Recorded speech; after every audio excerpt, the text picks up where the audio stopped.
color Indians, baby.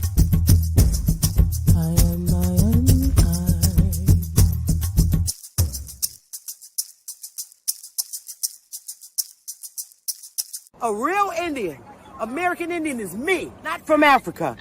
Remember, African Americans here, but they recently moved here from places like Kenya, Ethiopia, Zambia, Zimbabwe, and Zaire. But now the brother whose family's lived in this country for generations, occupying space in all the locations, New York, Miami, LA, Detroit, Chicago, even if he's wearing a dashiki and sporting an afro. And if you go to Africa in search of your race, you'll find out quick you're not an African American. You're just a black American in Africa taking up space. And we are not Africans. We are not African. Are you an African?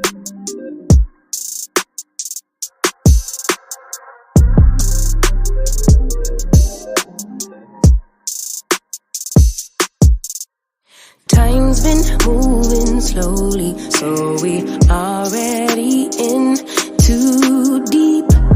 Can't get no sleep on each other, heavy teasing all day, and when the sun sets, you asking me to come through, kick it with you.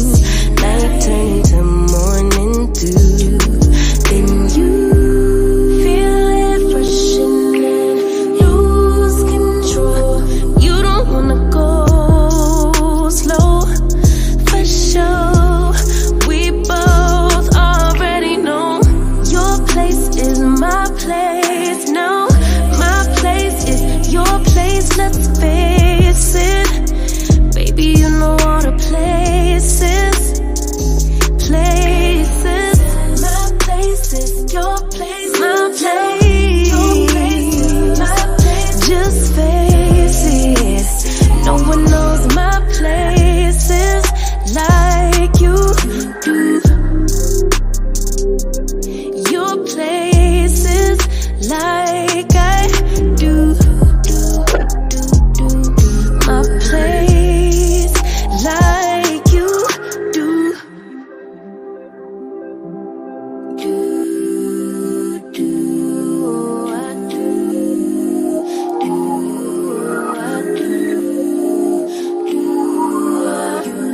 Baby, don't stop. Got the key to the lock. We in our own zone. Make yourself at home. Get to know mine on the inside. Can meet at yours next time. And you feel it rushing in. Lose control. You don't wanna go slow, for sure. We both already know your place is my place. Now my place is your place. Let's face it, baby. You know all the places. My place is your place. Your place is my place. Just face it. No one knows my everybody. places How your day? like Hey. you do. Your places like Black I do. My place like you do. Whoa. Oh.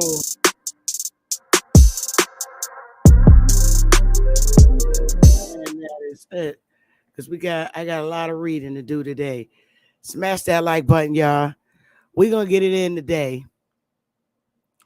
Hey, Stephanie. Hey, y'all. Smash the like button, y'all, and share if you can. Lilia, Stephanie, y'all, could y'all smash the like button and share it on, hit the share button and share it on your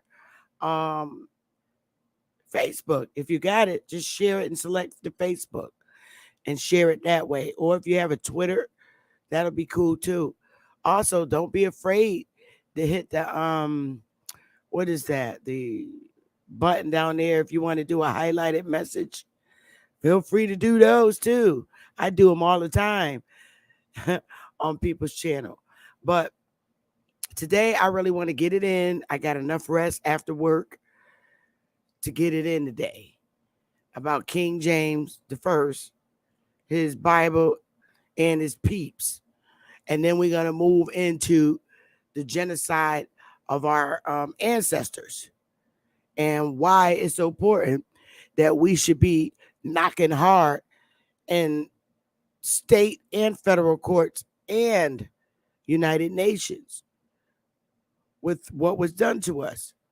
Now, I'm going to read an article. I think, if I'm not mistaken, I think Empress Holbert read this particular article that I'm going to read in the second half. I could have sworn I seen it read on her channel, but if not, I apologize. But I think for sure I did.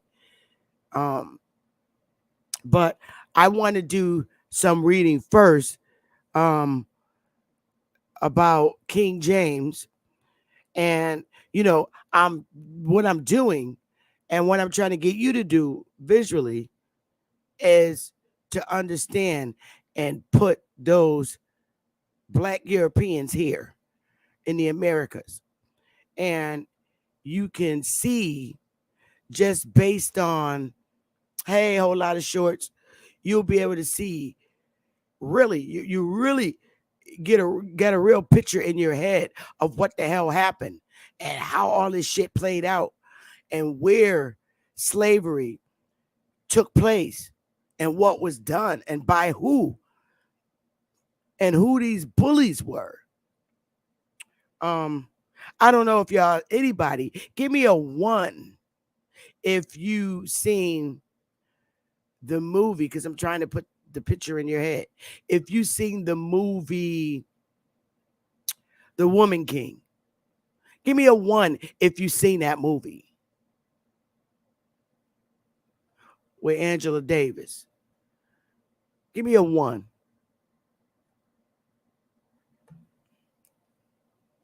Good. Erica. Nobody else seen it. Damn. I hope y'all do see it. Watch it. It's on Netflix right now. I seen it, and I didn't want to watch it, but I watched it so I could see how they're trying to, only for purposes of seeing how these idiots is trying to craft our history story, and it's not working. It's not working. It's cat.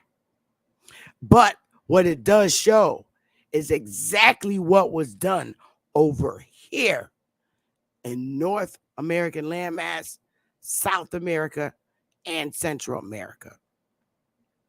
And I raise a lot of questions because, when you really think about that continent, period, point blank, there wasn't shit out there.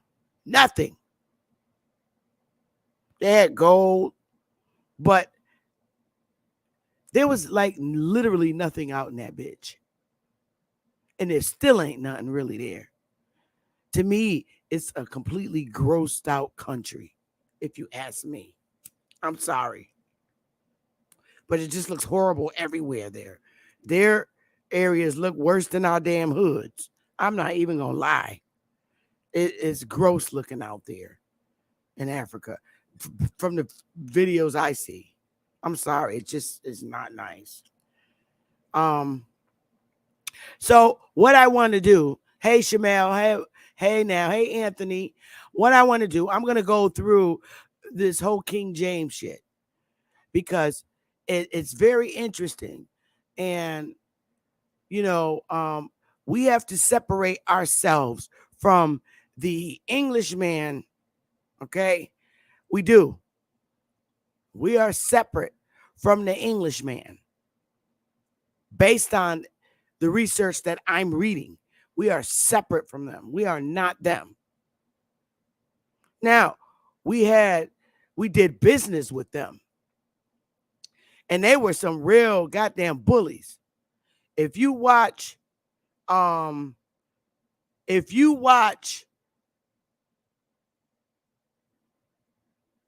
Woman King and you see the selling of the slaves and the prisoners, okay, in that particular movie, you will see the bulliness and Black Europeans who are Europeans, Englishmen, whatever. Seriously, you'll see it. But that whole scenario took place over here. Now, King James stinking ass. Hey, Gretchen, when you read his book, this man literally tells you what he's going to do and how he's going to do it. So my thoughts so far, I'm saying this with a short tongue instead of a long tongue until I could put a stamp on it. That place was disgusting, Africa. I just have strong beliefs that they were shipping people out of here a lot and put them over there because that place is disgusting.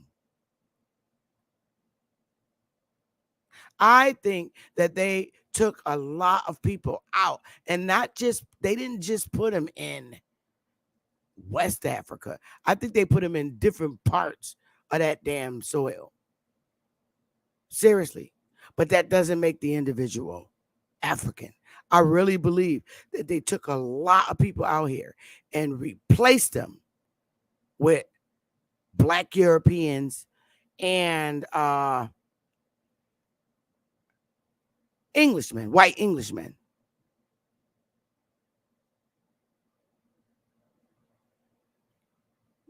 I do.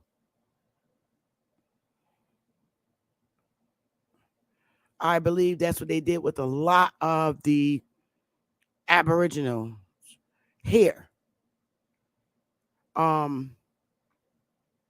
Just based on,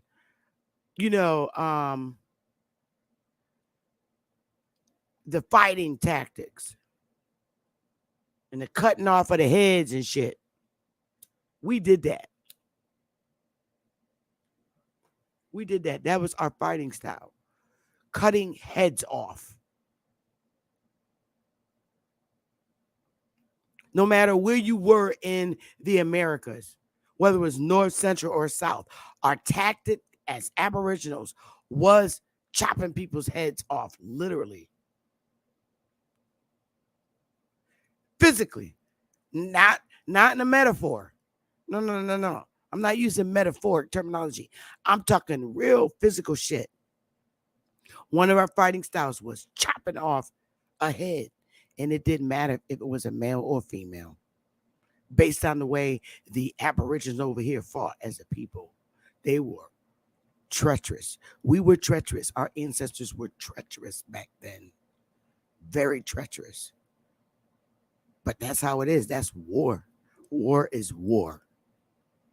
So I just want you to put the picture in your head that all this time back then, when the wars were going on and the fighting was going on, we were fighting a lot of Black Europeans in war here in North American landmass on the mainland.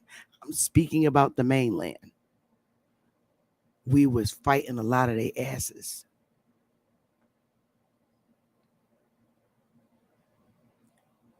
So it's 42 people in here. Let's get it in. We're first, like the first might be a little draining and corny, but it's not long. But I want you to pay attention. I really do. I want you to pay attention. All right, let's get it. I think I'm going to read this one first. These are articles that I copied and pasted. Let me do a share screen right here. There we go. Now I'm going to put this way up here. Bringing the Bible directly to the people. Smash the like button, y'all. Because first of all, this is sitting in this picture of King James is sitting on display at the Folger Shakespeare Library in Washington, D.C. Give me a 1 if you see for a fact that this display that's in D.C. is a black man. Give me a 1. That's supposed to be King James.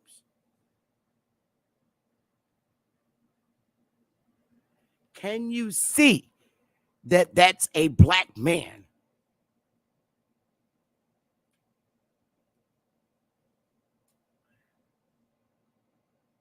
Give me a 1. I'm not going to move until y'all give me a 1. Yeah, Anita, y'all said 100%. Yep.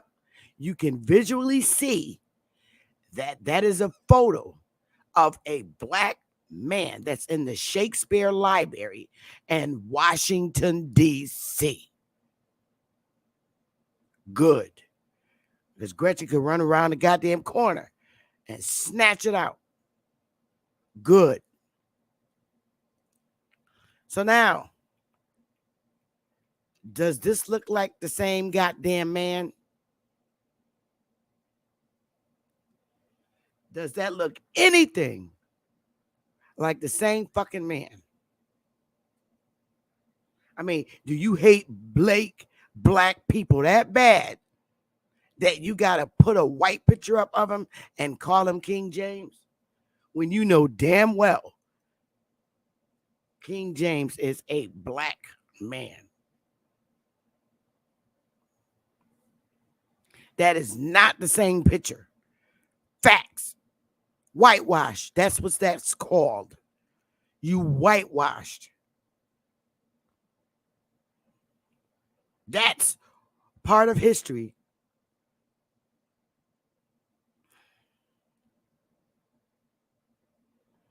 That's in the Getty Images, and it's a fucking lie right there. These are grounds of lawsuits. See, these are the images that you're painting in my kid's head that gotta fucking go. He was either a white or a black guy. I beg to differ. He was a brown man in England.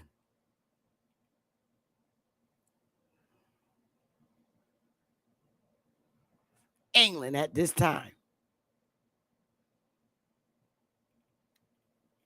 Now let's go.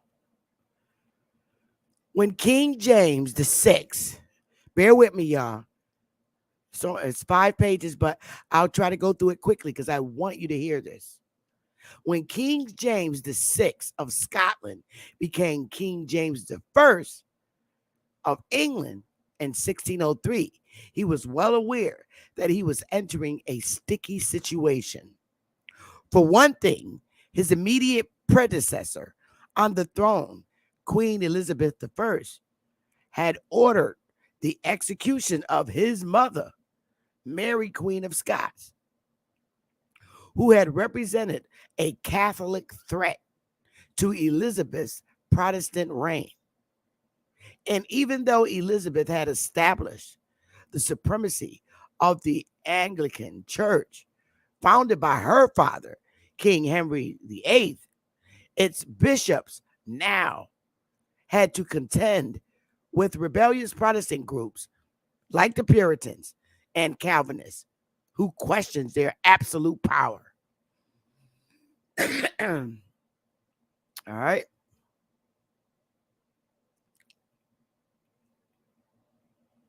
By the time James took the throne, many people in England at the time were hearing one version of the Bible when they went to church, but were reading from another when they were at home. While one version of Christianity's holy text, the so-called Bishop's Bible, was read in churches, the most popular version among Protestant reformers in England at the time was the Geneva Bible, which had been created in that city by a group of Calvinist exiles during the bloody reign of Elizabeth's half-sister, Mary I. For the new king, the Geneva Bible posed a political problem since it contained certain annotations questioning not only the bishop's power, but his own.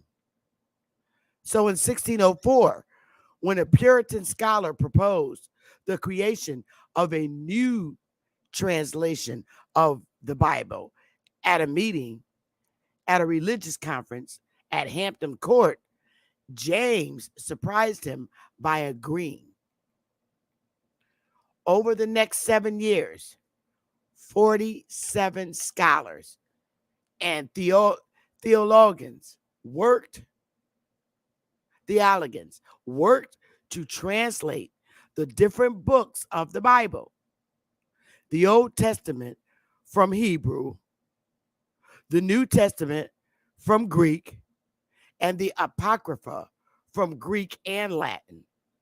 Much of the resulting translation drew on the work of the Protestant reformer William Tyndale, who had produced the first New Testament translation from Greek into English in 1525, but was executed for heresy less than a decade later. So now I'm just going to keep going. Published in 1611, the King James Bible spread quickly throughout Europe, because of the wealth of resources devoted to the project. It was the most faithful and scholarly translation to date, not to mention the most accessible. Printing had already been invented and made copies relatively cheap compared to hand-done copies, says Carol Myers, a professor of religious studies at Duke University.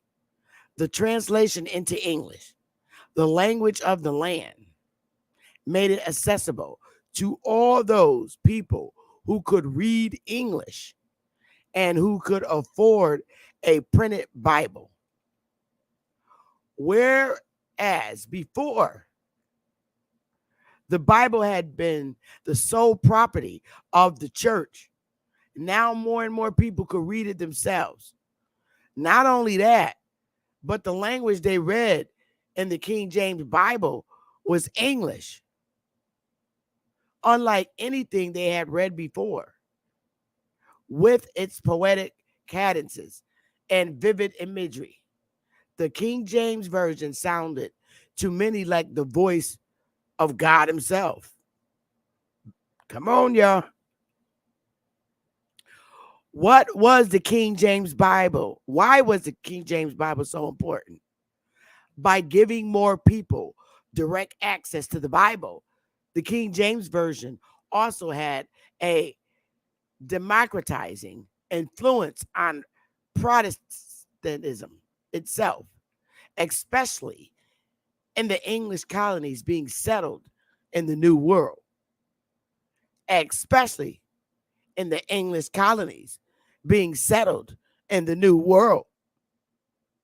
Especially in the English colonies being settled in the New World.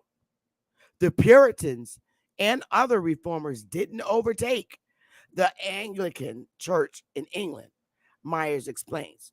But in the colonies, the Anglicans no longer had supremacy because the Puritans, Presbyterians, Methodists came, all of whom made use of the King James Bible. So you got the Puritans, the Presbyterians, and the Methodists. Meanwhile, back in England, the bitter religious disputes that had motivated the new Bible translation would spiral by the 1640s into the English Civil Wars, which ended in the capture and execution by beheading of King James's son and successor, Charles I.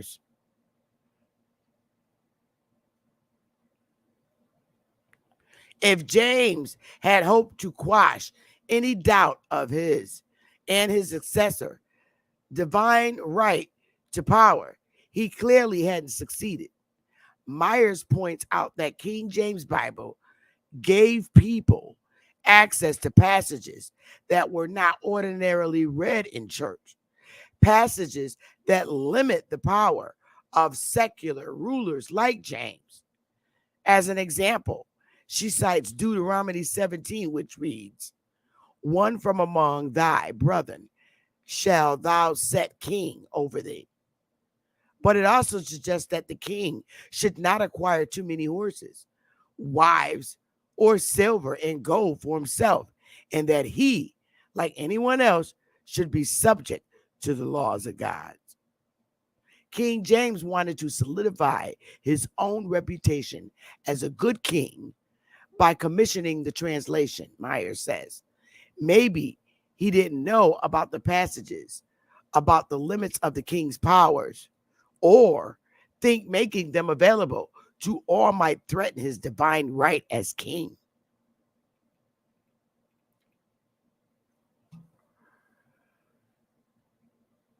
From the Handles, Messiah to Cooley's Paradise, the King James Bible has inspired a wide swath of cultural expression across the English speaking world over generations. Writers from Herman Melville to Ernest Hemingway to Alice Walker have drawn on its cadences and imagery of their work, while Martin Luther King Jr.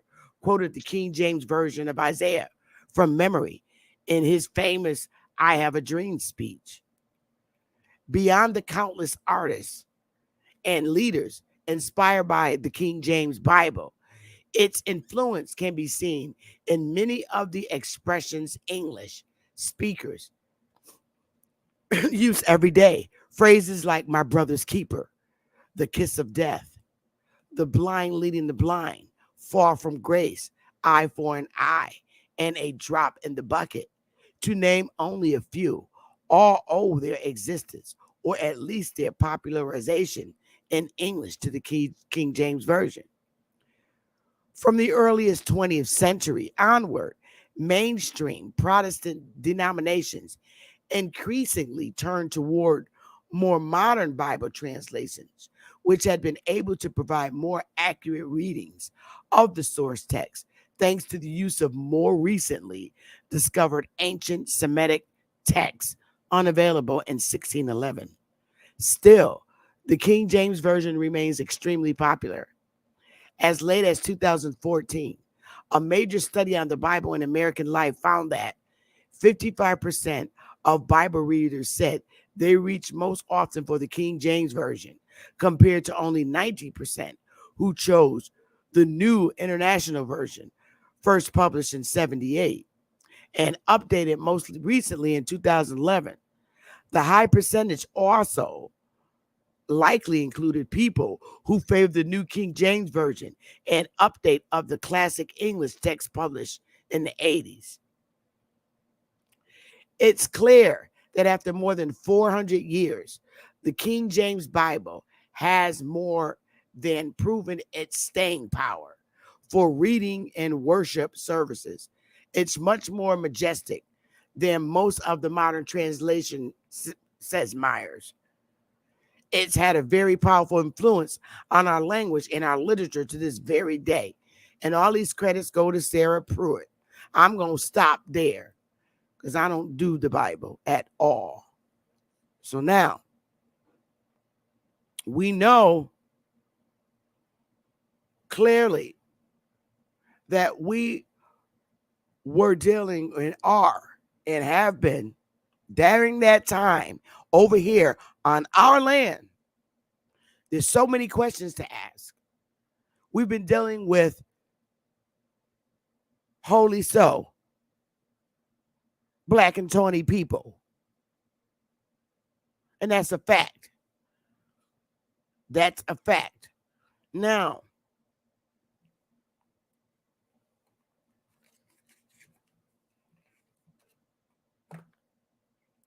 I want to move along because I want you to understand that those Bible thumpers and people that were over here, those black Europeans that were over here from England that we were doing business with, understand they were black and tawny.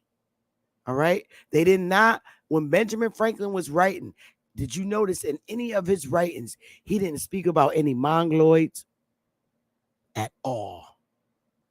Any Asian type feature people, none of his writings in the General Assembly, in the Continental Congress 1 or 2.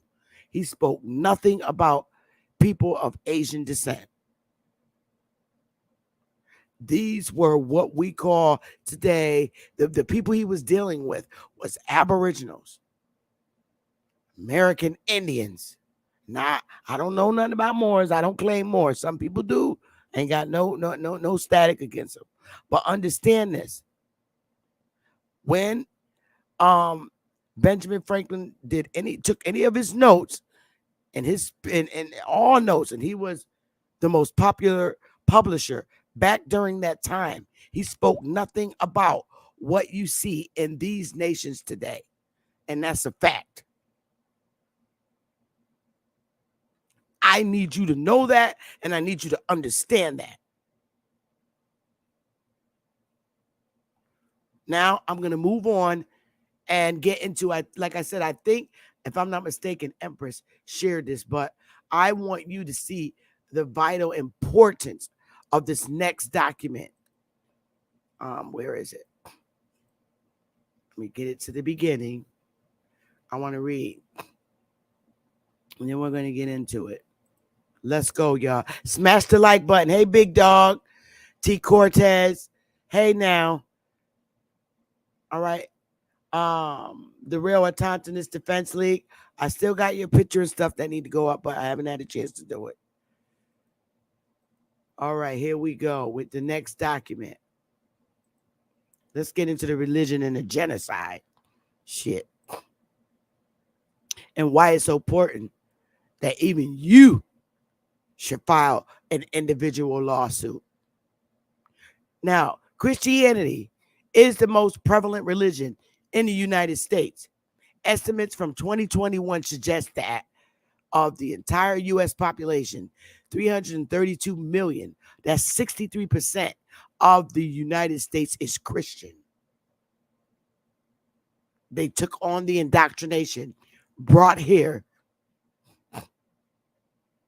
by these Puritans and Presbyterians, by these English people. They took on their indoctrination. That's a fact. This right here tells you, and I just read to you how that Bible got here. Islam is the third largest religion in the United States, only 1% behind Christianity and Judaism, equaling Buddhism and Hinduism percentage-wise. A 2017 study estimates that 3.5 million Muslims were living in the United States, about 1.1% of the total U.S. population. That's a very small population compared to the Christians with 63%.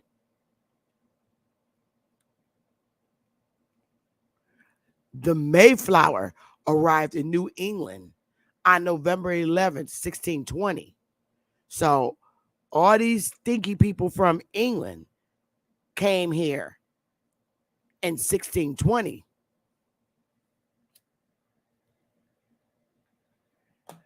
That's when they came here. They came here in 1620. Could y'all believe this shit? Give me a 1.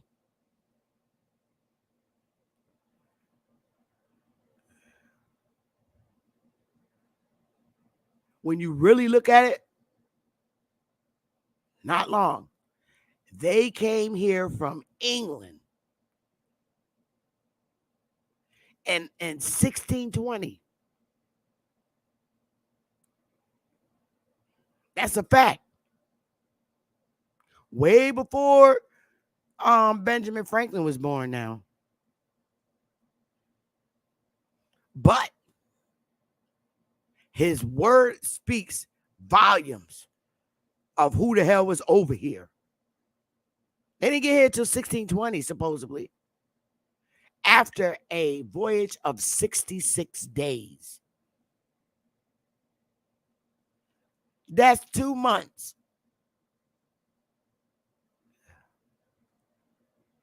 And like a week.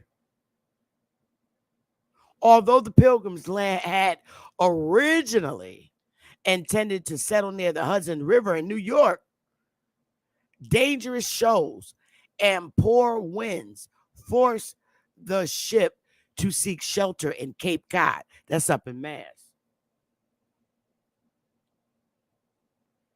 They're about to settle their asses in New York. Now, here you can see, I'm just taking some notes before I get into the other document.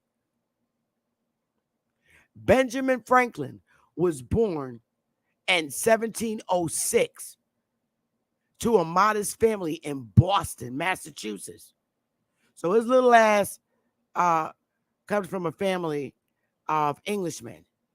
He died at age 84 on April 17th, 1790. He died in the goddamn year, the first census. First census. All shit was burned down before that. So they say. In Philadelphia, Pennsylvania. That's where he died in. He was born an Englishman and died an American. Yo. Now apply to the descendants of Europeans. He was born an Englishman and died an American. Ain't that some shit? The cause of death was complications from pleurisy. Now, English people, I found this, and I just thought you need to know who English people are. The English people are an ethnic group and nation native to England who speak the English language, a West Germanic language, and share a common history and culture. The English identity began with the Anglo-Saxons when they were known as the Angelicin, meaning race or tribe of the angels. Y'all see this shit? Tribe of the angels. Now, let's just why are the white people not identifying as who they are? How are you gonna, the Anglo-Saxons, why that's not on the goddamn race identity sheet? Could y'all explain to me why English is not a selection, or Anglo-Saxon is not a fucking selection?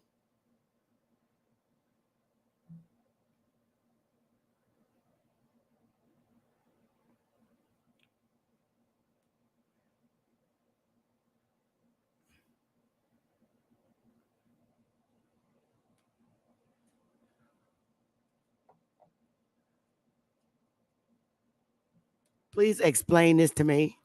Can somebody explain why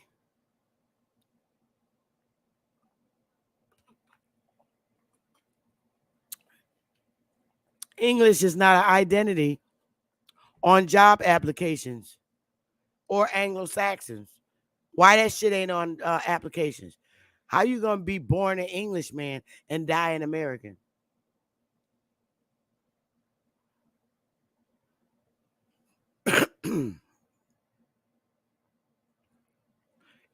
Or Angelicin. Why they ain't naming themselves Angelicins? Why that's not on there? Meaning race or tribe of angels. Because didn't no damn black Europeans come over here and set up no damn tribes. There wasn't no black Englishmen that came up here and set up no damn tribes. There were already Indian tribes here.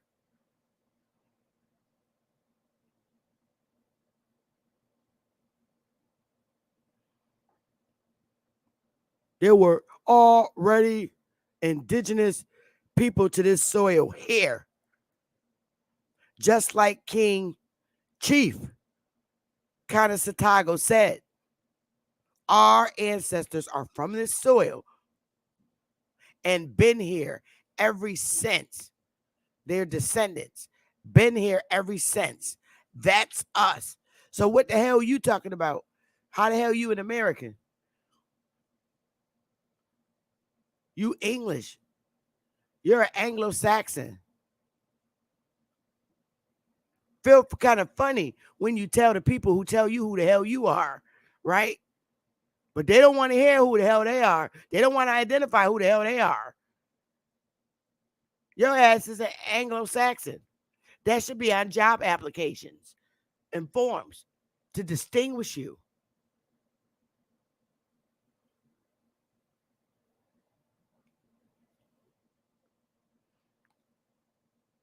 And this is the real killer right here. How the fuck you become a tribe of angels? I mean, is that according to your King James Bible? Now, okay. So I'm talking, I guess here we're talking about these black Europeans claiming to be the tribe of angels. Give me a 1 if black Europeans, who are the Anglo-Saxons, are they the tribe of angels?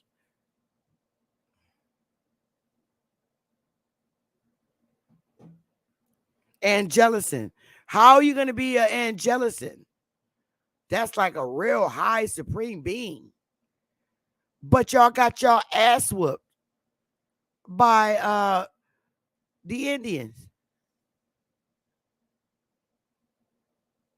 Something wrong with their story. You claiming you're black European, but claiming to be an Angelicin, meaning race or tribe of angels. But you got your ass whooped by the Indians in the Revolutionary War. And they made your ass get the hell up out of here. So in Australia, it's 8.3. It was 8.3 million of them in Australia. These Angelicans, these Anglo-Saxons. In New Zealand, as of 2021. And New Zealand, in 2018, it was 210,915 of they Anglo-Saxon asses. And South Africa, 40,000 to 1.6 million in 2011. That's in South Africa. South. Then in the United States, as of 2020, it's 25.2 million of these Anglo-Saxons asses up in here. What y'all think about that? I just thought this was interesting. Read. All right. We're going to get back into it. See, self-identified religious affiliations. Protestants, 26%. Catholicism, 21%. Generic Christian, 20%. Judaism, Buddhism, both 2%. Mormons is 1% in the U.S. Unitarianism, 1%. Islam, 1%. Nothing in particular, 12%. Agnostic, 8%. Atheist, 4%. And other, 2%. So this will is saying that the Christians basically make up the largest percentage. All right? Let me stop sharing. So how these black Europeans or these Europeans, how the hell are you going to be an American? Is that stolen identity or what? Y'all Anglo-Saxons before you came here, and then you got here. You were the Englishmen. That's who that is, interchangeably. So how the hell you become an American? You stole the original identity of the Aboriginals here. Why? Because y'all was a bunch of black dudes, and you felt you could just steal the Aboriginals who look like me identity and become the Americans. That's some bully shit.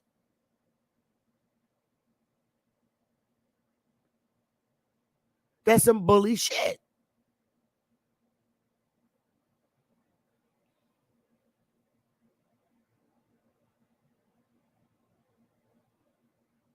And then your bloodline of people are continuing that.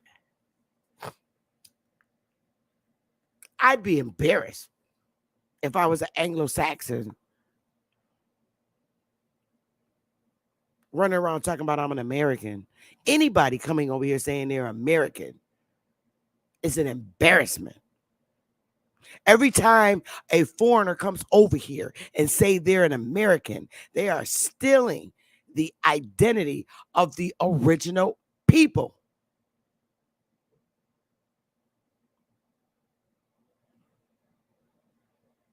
We already know what American means. In 1828, black bullies,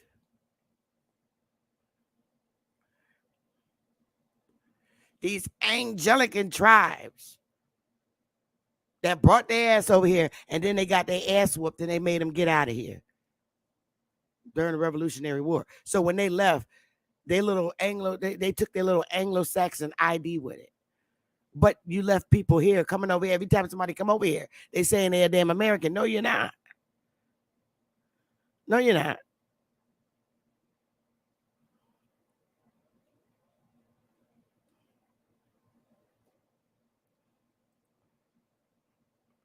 I'm going to keep going because now I'm going to get into the genocide and the horrible things that you as the individual should be bringing actions toward your specific state that has jurisdiction over you as a subject, because the lies are keep continuing year after year after year, and you're just learning this, what was done to you.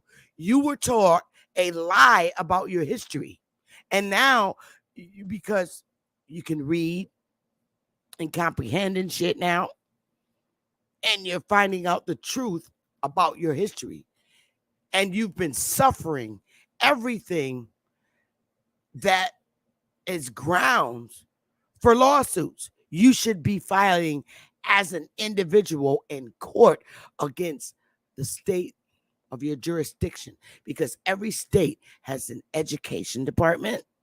Every state has colleges and universities. Every state has governments that are enforcing laws and statutes. Every state has a constitution that's violated big time. And you should be as an individual. If you don't bring actions as an individual, then you're asked out. I'll tell you why. Because it's very difficult to get someone to represent you. Anglo-Saxons, Europeans, black or white, that are friends of the court. Just think about that.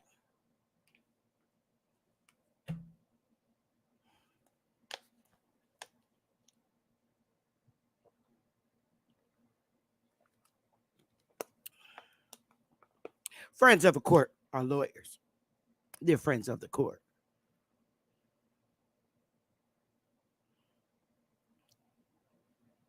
Yeah, we know about the public law library. A lot of our people can't read.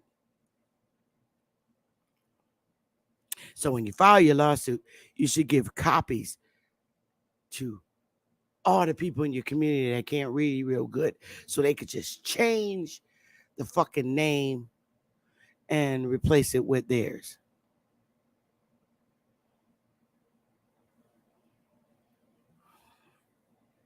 And bring actions against them. Now let's look at a lot of the things that happened to you here. And the only reason why you didn't know it happened to you, because they made you change your race so you couldn't see what was done to you. But it takes another foreigner. That's what it takes. That it was done to remind you that it was done to your ass too. So let's read the violations. And it's everything that I'm going to read to you is a violation of the UNDRIP, because we're going to look exactly at what was done to you and who you should bring these actions against. Let's go. If you ain't going to do shit, that's your problem. But just know this is the shit that was done to you. I can lead you to the water, but I can't make your ass drink it. If you're thirsty, you will. If you don't, you're procrastinating ass. That's all I can say. Ain't nothing else I could say. The American genocide of the Indians, historical facts and real evidence.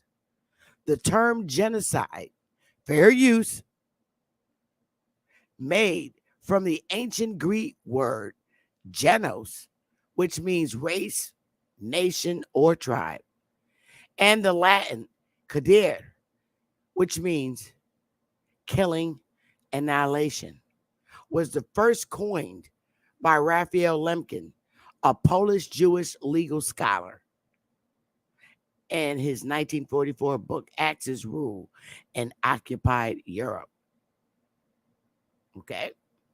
It originally means the destruction of a nation or an ethnic group. In 1946, the United Nations General Assembly affirmed genocide as a crime under international law, and Resolution 96, which stated that genocide is a denial of the right of existence of entire human groups, as homicide and the denial of the right to live of individual human beings. Such denial of the right of existence shocks the conscience of mankind and is contrary to moral law, the spirit and aims of the United Nations. Okay.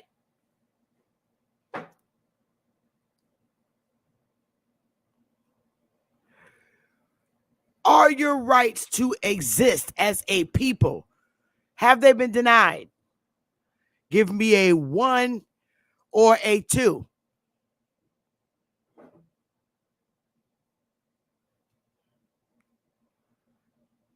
Denial of the right of existence of an entire human groups.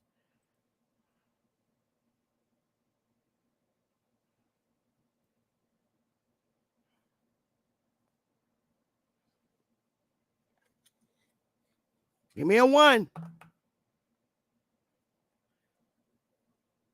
Of your existence.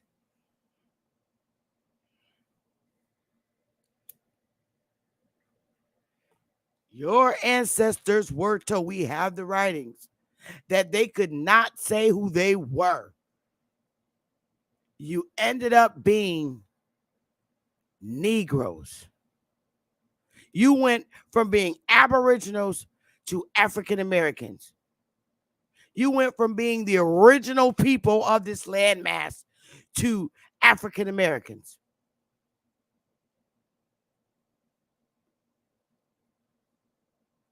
And if our people had children with the Englishmen, how the fuck the Englishmen become Africans? Ah! King James didn't identify as no goddamn African. He was a black European, but he didn't identify as no goddamn African. And Benjamin Franklin was an Englishman. He ain't identified as no goddamn African.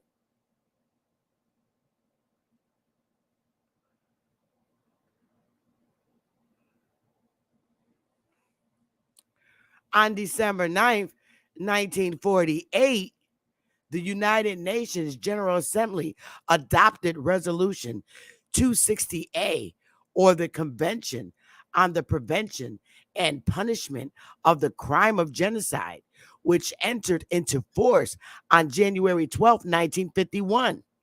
The resolution noted that at all periods of history, genocide has inflicted great losses on humanity. Article 2 of the convention clearly defines genocide as any of the following acts committed with intent to destroy in whole or in part a national, ethnical, racial, or religious group, such as A. Listen, all this happened in whole or in part. This is Article 2 of the convention, clearly defines genocide as any of the following acts committed with intent to destroy in whole or in part a national, ethnical, racial, or religious group. As such, A. Killing members of the group, causing serious bodily or mental harm to members of the group, deliberately inflicting on the group conditions of life calculated to bring about its physical destruction in whole or in part, imposing measures intended to prevent births with the group. Yo, every time you hear these fucking violations by these dogs, throw up a 1 or some damn fire. E. Forcibly transferring children of the groups to another group. Yo, your ass got transferred from being an Aboriginal, aka Indian, to another goddamn group called African Americans. Yo,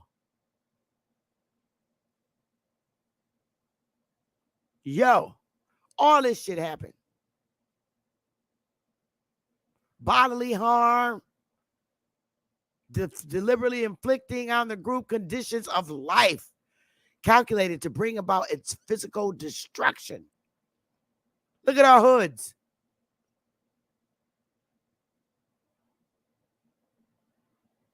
Hangings, lynchings, beatings. The United States ratified the convention in 1988. Every time you hear it, it's spelling out what did to you, what crimes were done to you. Genocide is also clearly defined in United States domestic law. This is domestic law, too. Now, we found it by way of genocide, by way of domestic. The United States Code in Section 1091 of Title 18 defines genocide as violent attacks with a specific intent to destroy in whole or in part a national, ethnic, racial, or religious group. a definition similar to the Convention on the Prevention and Punishment of the Crime of Genocide. According to historical records and media reports, since its founding, the United States has systematically deprived Indians of their rights to life and basic political, economic, and cultural rights through killings, displacements, forced assimilation, and an attempt to eradicate this group physically and culturally. Even today, Indians still face a serious existential crisis. Keep throwing that fire up because you're seeing what the fuck is being done to you every day by this government. According to international law and its domestic law, what the United States did to the Indians covers all the acts that define genocide and indisputably constitutes genocide. The American magazine Foreign Policy commented that the crimes against Native Americans are fully consistent with the definition of genocide under current international law, as well as American Indians, Aboriginals. Yeah, you did it to us all. I'm going to keep going. The profound sin of genocide is a historical stain that the United States can never clear. And the painful tragedy of Indians is a historical lesson that should never be forgotten. Evidence on United States government's genocide against Indians. 1. Government-led action. On July 4th, 1776, the United States of America was founded with the Declaration of Independence, which openly stated that he, the British king, has excited domestic insurrections among us and have endeavored to bring on the inhabitants of our frontiers, the merciless Indian savages, and slandered Native Americans as the merciless Indian savages. The United States government and leaders treated Native Americans, you could charge the hijack, with a belief in white superiority and supremacy, set out to annihilate the Indians and attempted to eradicate the race through cultural genocide.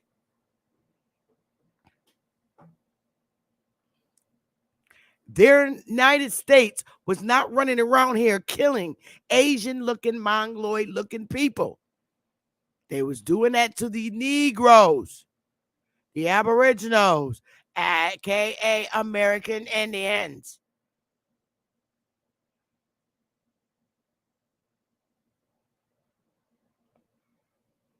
During the American War of Independence, 1775 to 1783,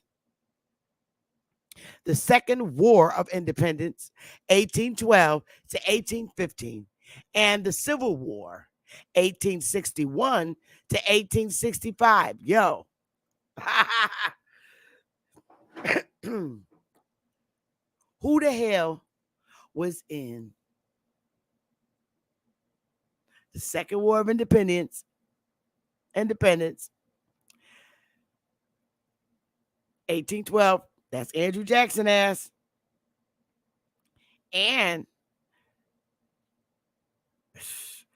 the Civil War? These are Indians. See how they can fuck up and tell the truth? Listen now. Listen to this again. During the American War of Independence, 1775, 1783, the Second War of Independence, 1812 to 1815, that's when Andrew Jackson, and the Civil War, 1861 to 1865, the United States leaders eager to transform its plantation economy as an adjunct to European colonialism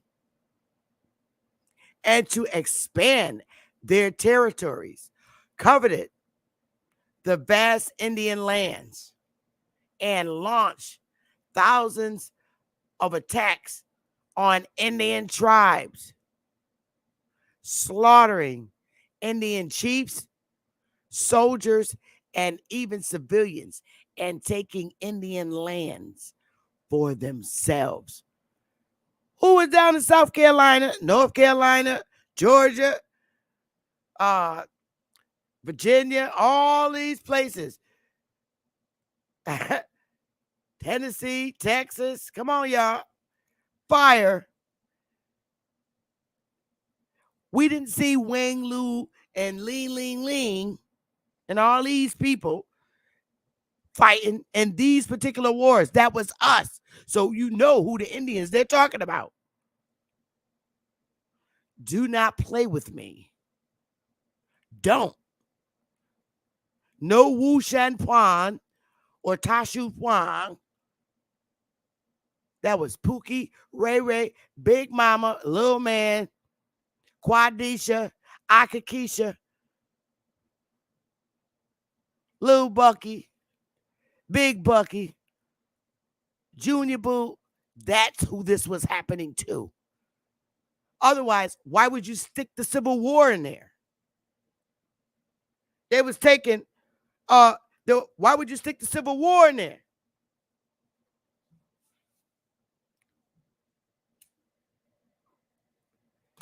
That was straight up North against South. Niggas, Negro, the brown people, the ones that are not allowed to say who they are, that were forced assimilated, baby, off of their lands, baby.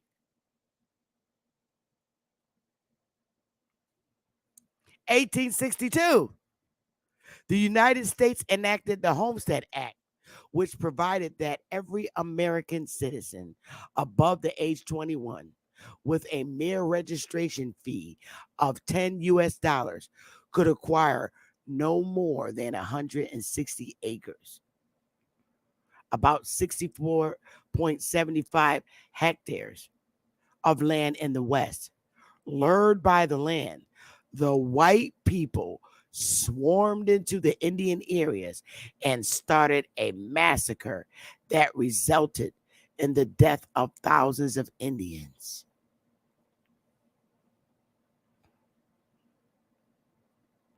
Leaders of the United States government at that time openly claimed that the skin of Indians could be peeled off to make tall boots, that Indians must be annihilated or driven to places that no one would go, that Indians had to be wiped out swiftly, and that only dead Indians are good Indians.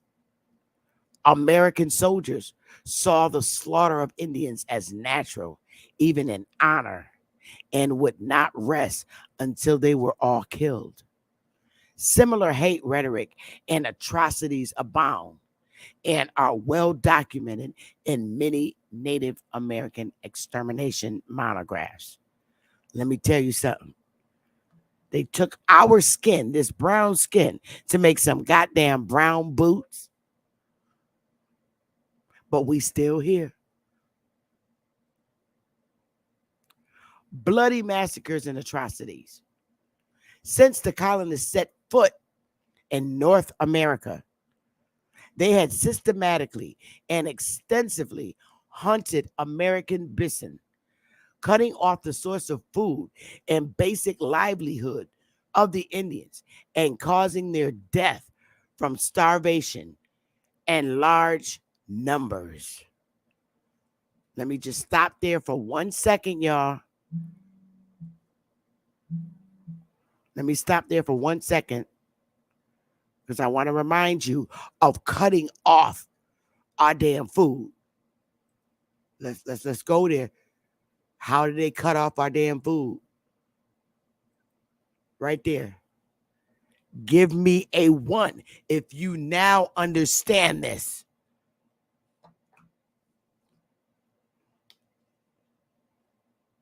Stopped all our shit from all our ports.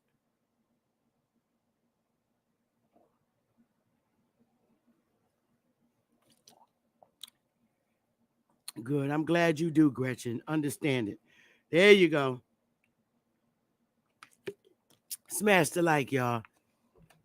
Because I ain't finished.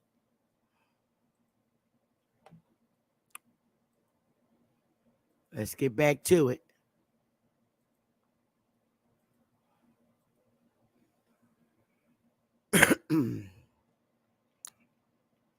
Statistics reveal that since its independence in 1776, the U.S. government has launched over 1,500 attacks on Indian tribes, slaughtering the Indians, taking their lands, and committing countless crimes.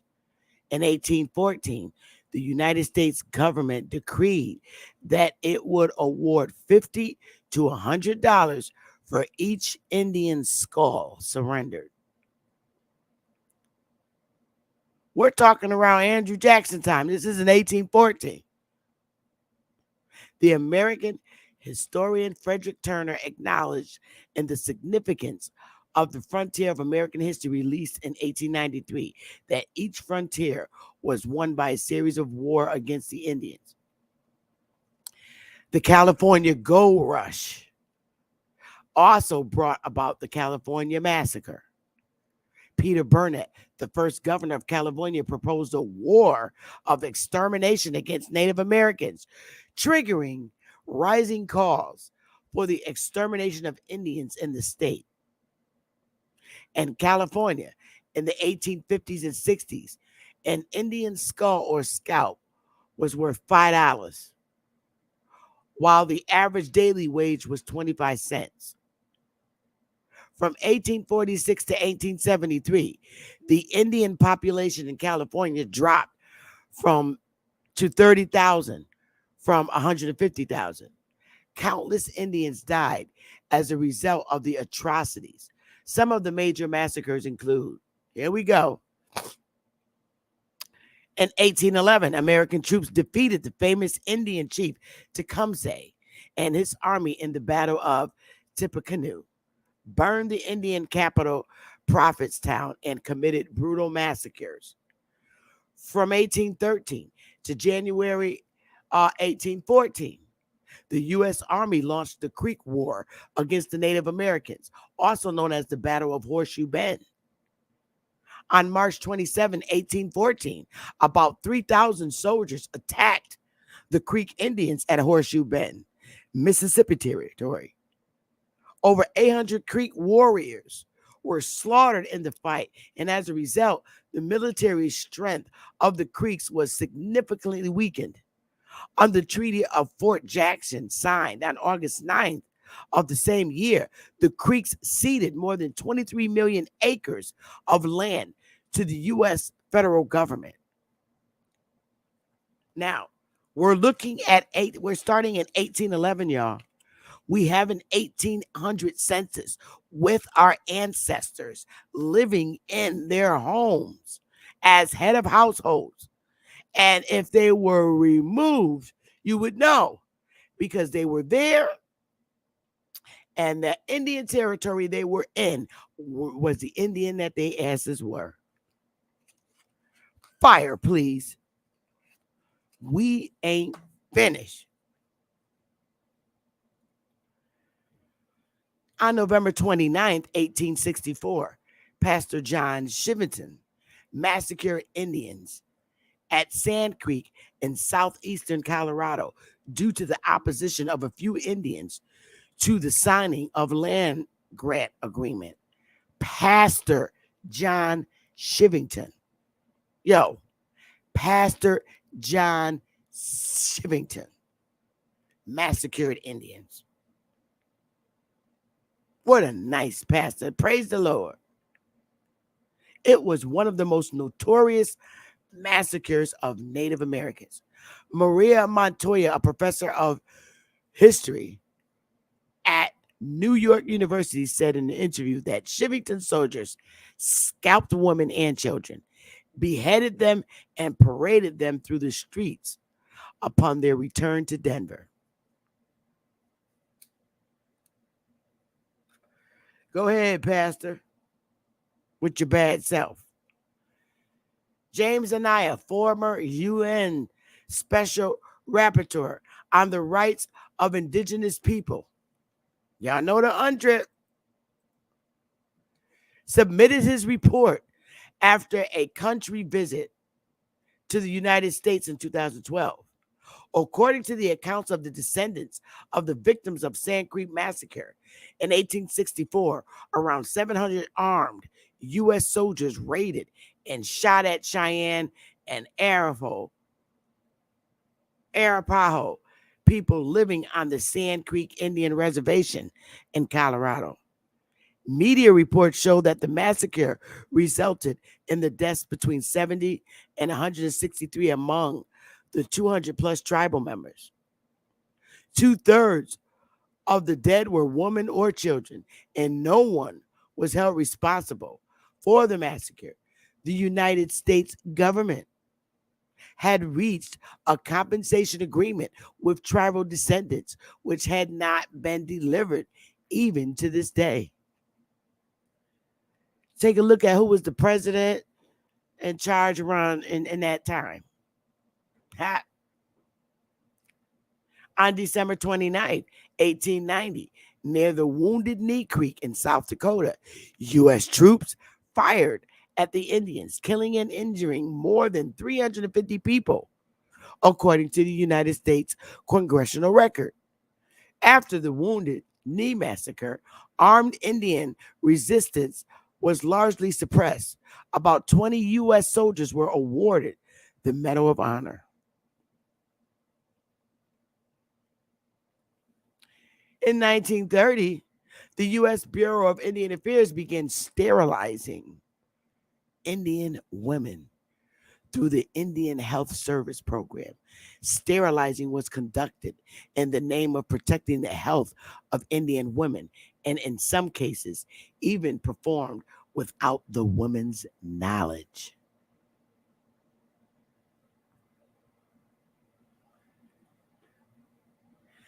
Statistics suggested that in early 1970s, more than 42% of Indian women of childbearing age were sterilized. This resulted in the near extinct for many small tribes. By 1976, approximately 70,000 Indian women had been forcibly sterilized. This is why a lot of Aboriginal women in the hoods would never go for pap smears, because that's when they would do it, when you didn't even know it. Or when they had like a baby. You do it right after you had your baby. Westward expansion. In its early days, the United States regarded Indian tribes as sovereign entities and dealt with them on land, trade, justice, and other issues largely through negotiated treaties and occasionally through war. By 1840, the United States had concluded more than 200 treaties with various tribes, most of which were unequal.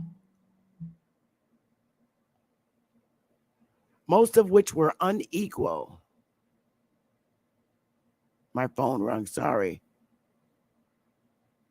Treaties that were reached under U.S. military and political pressure and through deception and coercion, and were binding on the Indian tribes only. The treaties were used as a primary tool to take advantage of Indians. This shit happened to our ancestors, y'all. That's why our ass is in the hoods.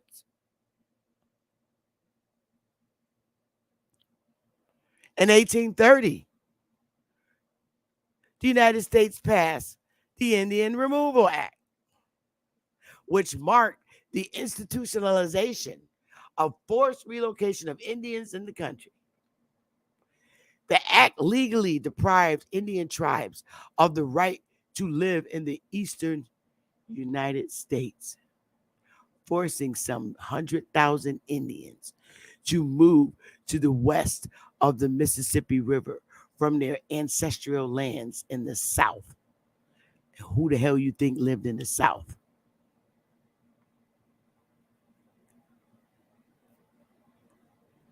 Ancestral lands in the South. The migration began in the summer heat and continued through the winter with sub-zero temperatures. Trudging 16 miles each day, thousands died along the way as a result of hunger, cold, exhaustion, or disease and plague. The Indian population was decimated. No, there wasn't. And the forced migration became a trail of blood and tears. Tribes that refused, all right, this is very important, listen. Tribes that refuse to move were left to military suppression, forcible eviction, and even massacre by the United States government. All right? Tribes that refused to move were left to military suppression, forcible eviction, and even massacre. Let me stop here for a minute.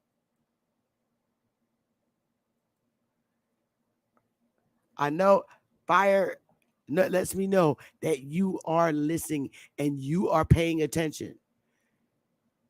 Is this forcible fucking eviction or what? Give me fire if you see forcible eviction right here. 24 fucking hours. Some not even that long.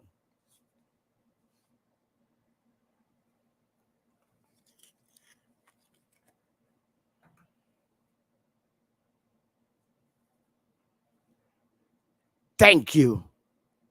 Here's another separate one. 24 hours.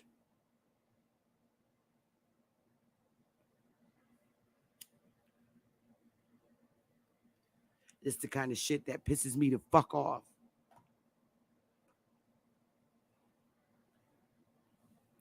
You don't tell me who we are. This is why we don't have time, y'all, to debate with Pan-Africanism.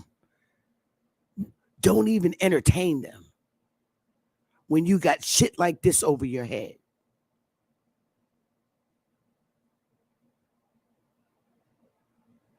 This is real. Let's go, y'all.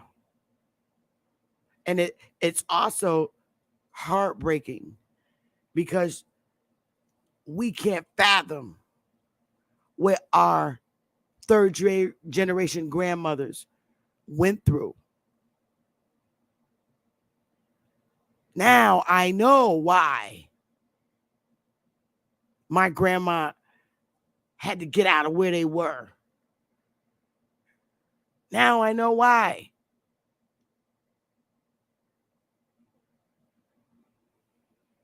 But who wants to tell their kid that?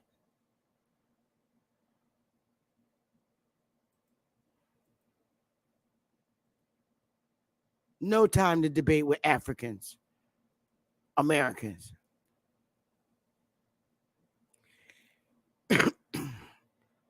Thank you, Kahi. Thank you, Kahi. I appreciate it so much. Oh, it says I could give you a heart. Let me try that for the first time. I want to try it. It says I can. It says I can give you a heart. Oh, I guess I got to go over here because I really appreciate that. It just touches my heart when I see that. There it is. Uh, Kahi. Oh, God. Am I doing this right? It's so sweet.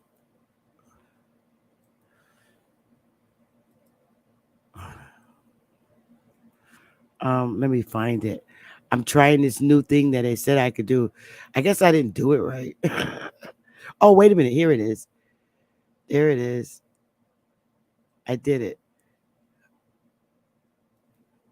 Thank you so much. That's so sweet of you. All right, let me get back to my segment. All right, here we go, you guys. Let's do it again. I appreciate that so much. It's so kind of you. Let's go. Let's get back to where we were, guys. Smash that like button. Let me put this out my way. All right. In 1839, before Texas joined the United States, the government demanded that Indians remove immediately or face the entire destruction of their possessions and the extermination of their tribe. Large numbers of Cherokees who refused to comply were shot and killed. In 1863, the United States military carried out a scorched earth policy to forcibly remove the Navajo tribe, burning houses and crops, slaughtering livestock, and vandalizing properties. Under the Army's watch, Navajos had to walk several hundred kilometers to a reservation in eastern New Mexico.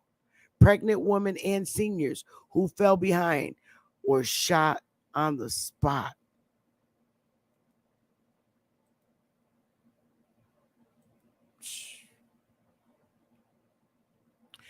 In the mid 19th century, this is the middle 1800s, nearly all American Indians were driven to the west of the Mississippi River and forced by the U.S. government to live in Native American reservations. Those are hoods. Trust and believe. Trust and believe.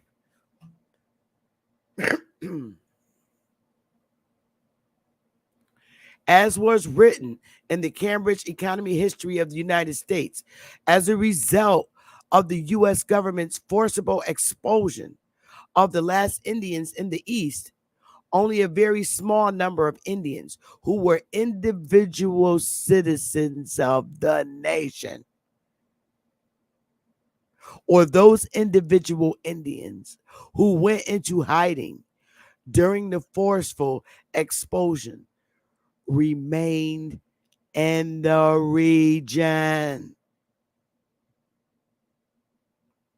Understand this, y'all.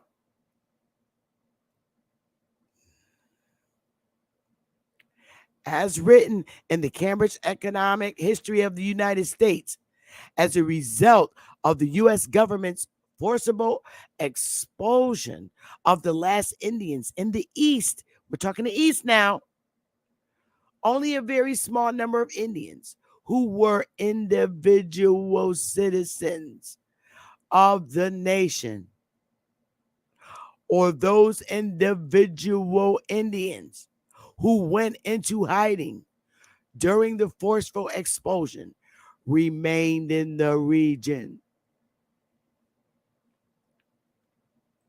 Sadly, to whitewash this part of history, U.S. historians often glorify the westward expansion as the American people pursuit of economic development in the western frontier, claiming that it accelerated the improvement of American democracy, boosted economic prosperity, and contributed to the formation and development of the American national spirit. They make no mention of the brutal massacre of Native Americans, which are our ancestors. It was us.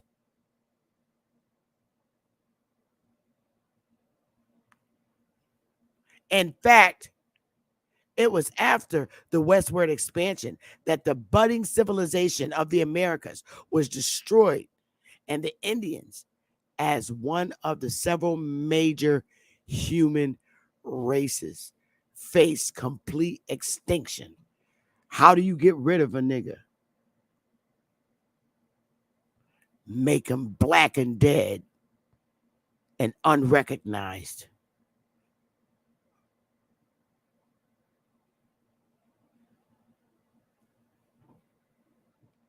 Forced assimilation and cultural extinction.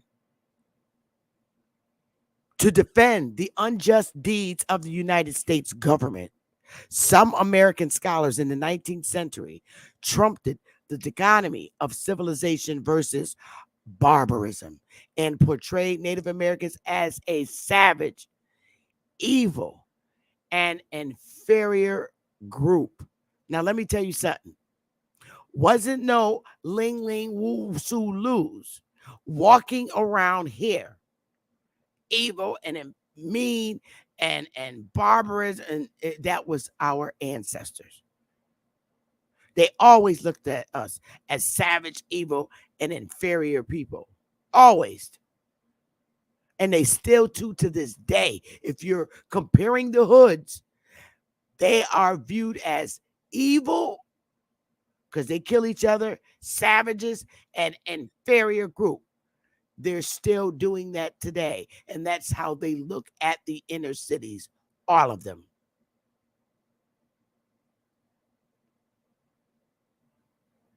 Ain't no Africans from Africa coming over here to be evil, savage, in an inferior group.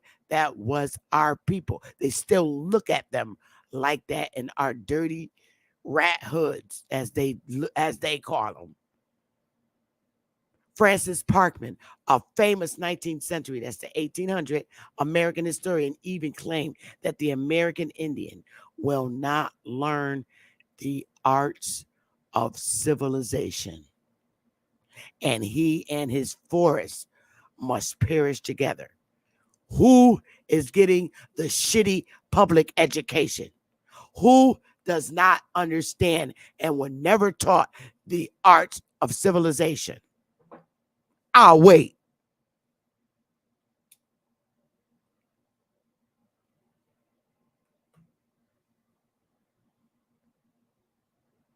I'll wait. They never wanted niggas to learn how to do nothing. That's why there's so many less nigga businesses.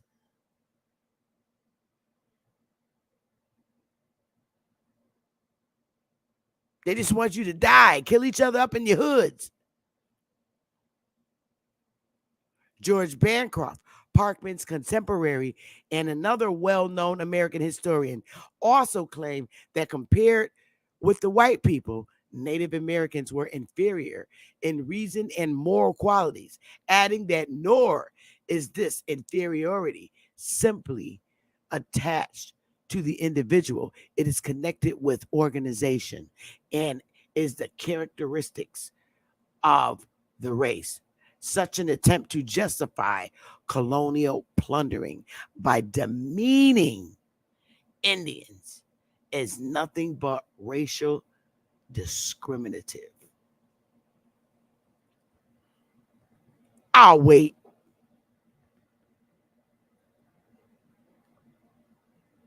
In the 1870s and 80s,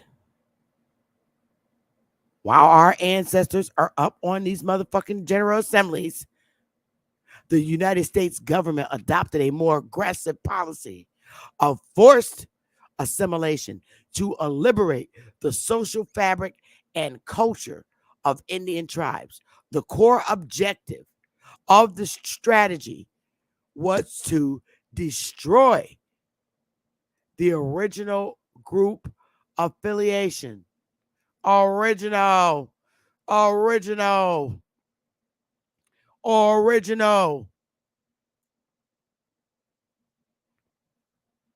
We were the ones that American was originally applied to.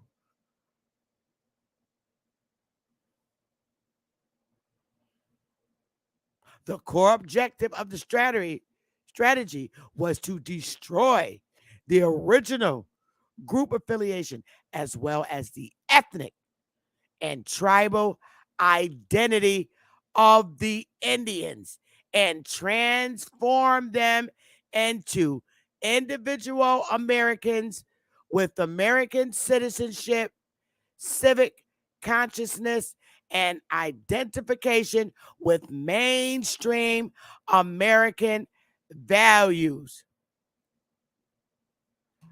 Fire! If you don't fucking understand that. Shit was in the 1870s and 80s. That's part of forced assimilation. I'm going to read it again because you need to hear it, and I want the fire when you hear it, what they did to us.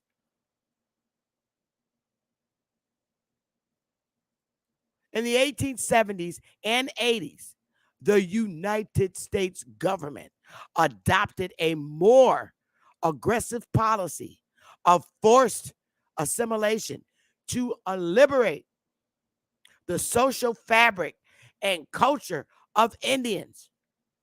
The core objective, that means from the core objective of the strategy, was to destroy the original group affiliation as well as the ethnic and tribal identity of the Indians and transform them into individual Americans with American citizenship, civic consciousness, and identification with mainstream American values.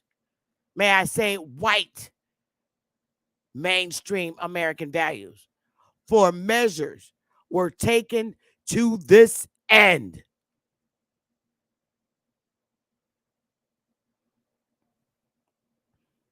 You have no need to debate a Pan-African. Let them wake up on their own goddamn time.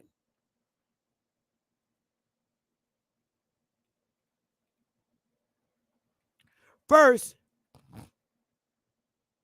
fully depriving Indians of their right to self-governance. Any niggas self-governing? No. American Indians had lived in tribal units over the years, and tribes had been their source of strength and spiritual support. The United States government forcefully abolished the tribal system and cast individual Indians into a white society with completely different traditions.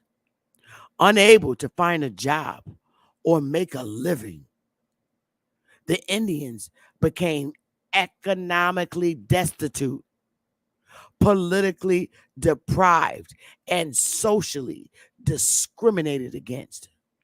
They experienced great mental pain and a deep existential and cultural crisis.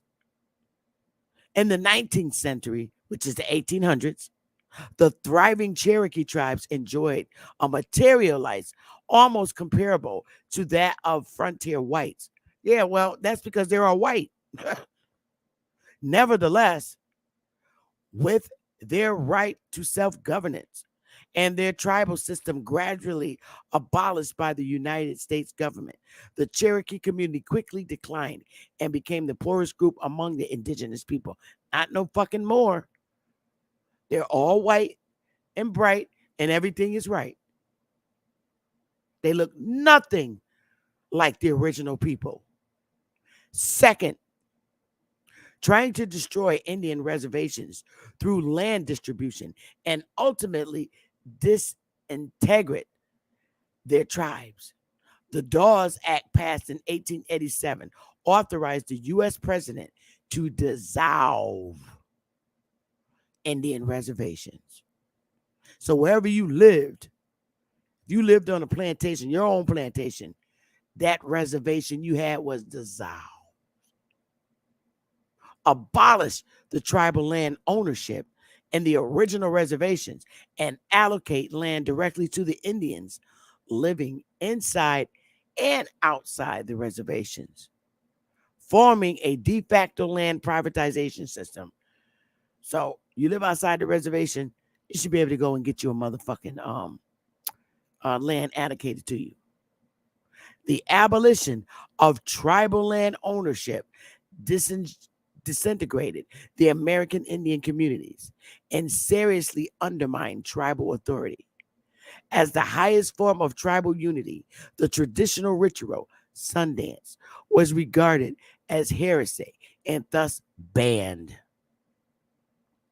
Most of the land in the original reservations was transferred to the white people through auction. The Indians, who were less prepared for farming, lost their newly acquired land as a result of swindling, among other reasons, and their lives deteriorated by the day.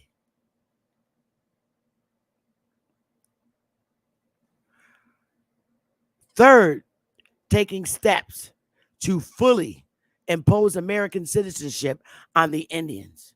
Native Americans who were identified as mixed race had to give up their tribal status, and others were detribalized, which greatly damaged the Indian identity. Fourth, eradicating the Indians' sense of community and tribal identity by adopting measures on education, language, culture, and religion as a series of social policies, beginning with the Civilization Fund Act of 1819. The United States established a funded boarding school across the country and forced Indian children to attend. Oh, they're called public schools.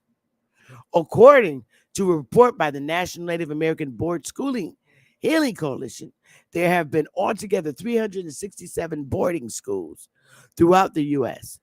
By 1925, 60,889 Indian children had been forced to attend boarding schools. In 1926, 83% of Indian children were enrolled. The total number of students enrolled still remains unclear to this day.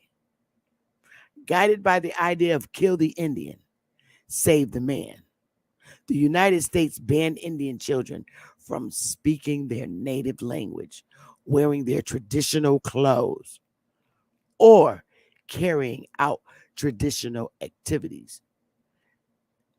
This is why you see our ancestors that were in the General Assembly as senators, they they put on white men suits, thus erasing their language, culture, and identity. In an act of cultural genocide, Indian children suffered immensely at school, and some died from starvation, disease, and abuse. This was followed by a policy of forced foster care. Children were forcibly placed in the care of whites, which was a continuation of the assimilation policy and denial of cultural identity. This happened to Malcolm X when he was a little kid. Give me fire if you remember that shit happening. I'm going to take a little ladies break and I'll be back. Well, let me just read the rest of it. These practices were not banned until 1978 when the Indian Child Welfare Act was passed. Thus, passing the act, it was acknowledged in Congress that a large number of Indian children had been removed to non-Indian families and institutions without permission, resulting in the breakup of Indian families. And who the fuck's families broken up? Don't play with me. I'll be right back, y'all. I need a little break. Give me a little ladies break. Let me stop this. Let me get back to where you guys are. Let me stop this for a minute. Oh damn, I didn't mean to close it out. Oh man. let's see. Thank you so much again, Kai. Oh my goodness, what am I doing here? I'm just making a mess. I'm gonna take a little ladies break. I really have to go, you guys. I don't even know what the hell I'm doing here. Oh hell, I'll worry about it when I come back. I gotta go to ladies' room. I'll give you a little music. Everybody take a little break because there's a lot of reading going on. A lot of reading. So let's all take a little ladies' break. Unlike myself. Be right back.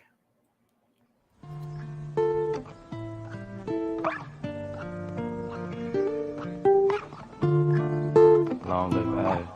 Yeah. I saw. These are my memoirs. Light up a cigar, smoke up the memories as I sit and dust them off. Why do people say it's just to piss you off? Ignore them, no call button and then dress too par. Now they can't test the guards, had to defy the odds. It only get tougher back then. We thought times was hard. Told them don't write me off. Told her don't type at all. To all the ones that gave up, this a reply to y'all. That wavy haired kid that you knew been on a tear since. The cries was lower than the laughter now that I'm hearing. The praise for staying committed to something they played with. It was always about us, it's never about who's your favorite. Took my insecurities and made my future more secure. The way we moving, it's like we really been here before. The proof is in the progress from the year before. Furthermore, we wanted to further things more. They took another route, so what you think we kings for? No angel ever said, yo, who these wings for? Ain't no champion ever said, who these rings for? So don't question what God doing, who you live for. Start accepting who you are and what you do it for. Doing less, doing more, it's really either or. Meet them halfway when one close, here go another door. Here go your dreams, what you running for? Head full of steam, cause you want it, huh? But it's in your genes, you was born a star. Yeah, damn, we done came far. The blessings soon pay off. I don't get a day off. Feel like the playoffs, they like, when y'all gon' take off? Dill got laid off, now we focused on trademarks. We just making hits after hits, no aid off.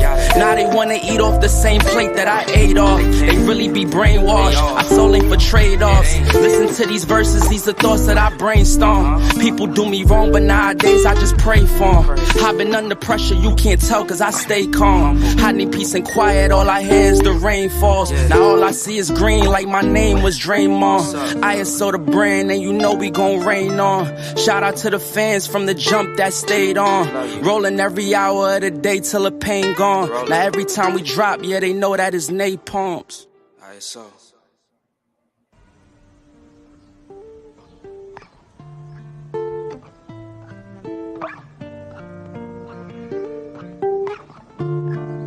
Long live Ed. Yeah. I saw. These are my memoirs. Light up a cigar, smoke up the memories as I sit and dust them off. Why do people say it's just to piss you off? Ignore them, no call button and then dress too par. Now they can't test the guards, had to defy the odds. It only get tougher back then. We thought times was hard. Told them don't write me off. Told her don't type at all. To all the ones that gave up, this a reply to y'all. That wavy haired kid that you knew been on a tear since. All right, so thanks y'all for your patience. I do not know how to get this off. I swear I don't know how. I don't know how to do it. Oh, maybe this is how you do it. Oh.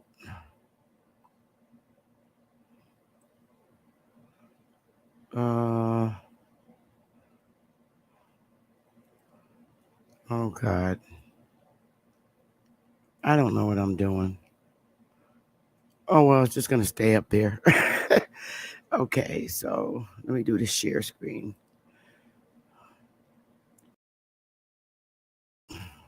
I'm just messing all up over here. I don't know what I'm doing, y'all. I'm tired. This document is very long. I don't think I'm going to get through the whole thing. What I'll do is half today and half tomorrow. because it's 16 pages. I already read, let's see, almost 9. So I'll stop at page 10 and then we could talk about it and I'll do the part 2 tomorrow. Could y'all give me a 1 if that's okay?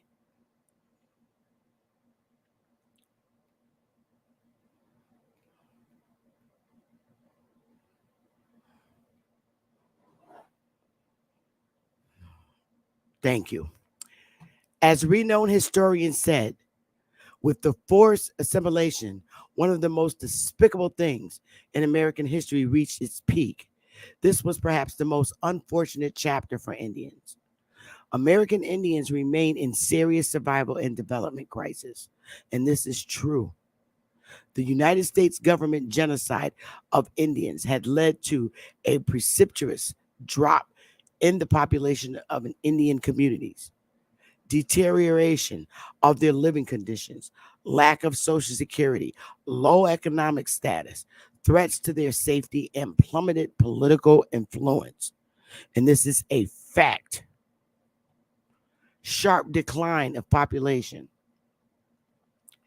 Before the arrival of white settlers in 1492, there were 5 million Indians. Yet by 1800, the number plummeted to 600,000. Lie.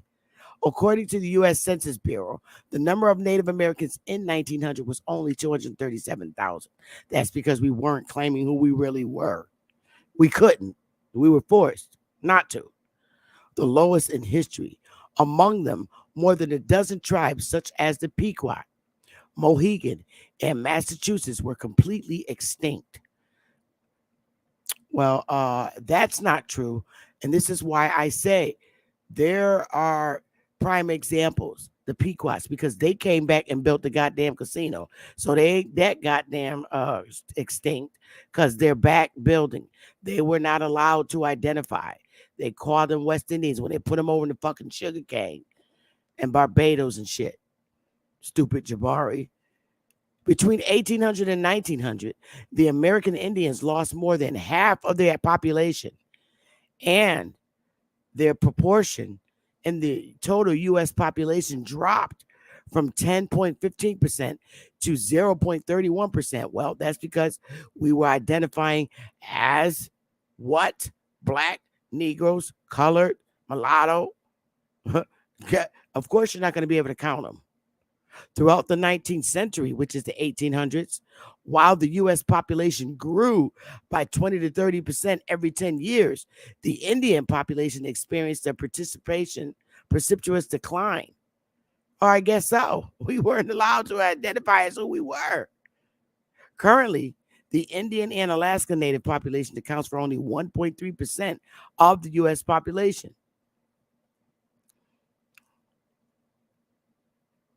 Deteriorating living conditions. Indians were pushed from the east to the barren west, and most of the Indian reservations were located in remote areas, unfit for agriculture, much less for investment in industrial development.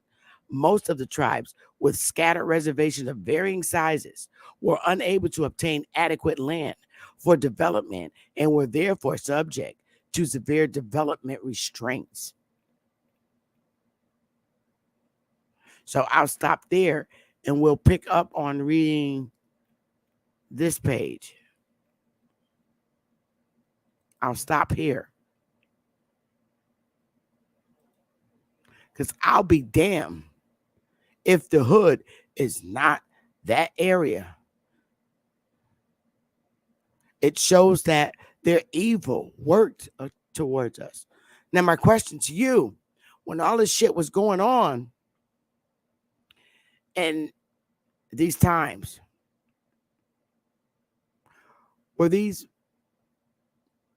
Black Europeans doing this to us? That's the question.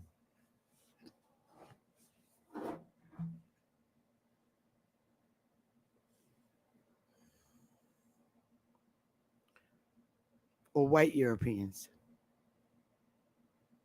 Or both? That's my question. I'm going to open the panel because I literally read for 2.5 hours. So I'm going to now open the panel, and I want to hear from you. You need to be filing individual lawsuits as those individual Indians that could not identify. This is very serious. If you don't do nothing for yourself, it's your fault, not Sister Bethy's fault. This is horrible. You sit on your money when you do nothing. How do you know what's going to happen when you go and request what you're supposed to?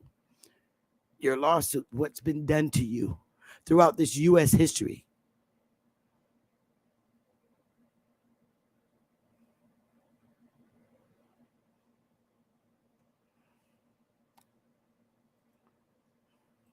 Let's see.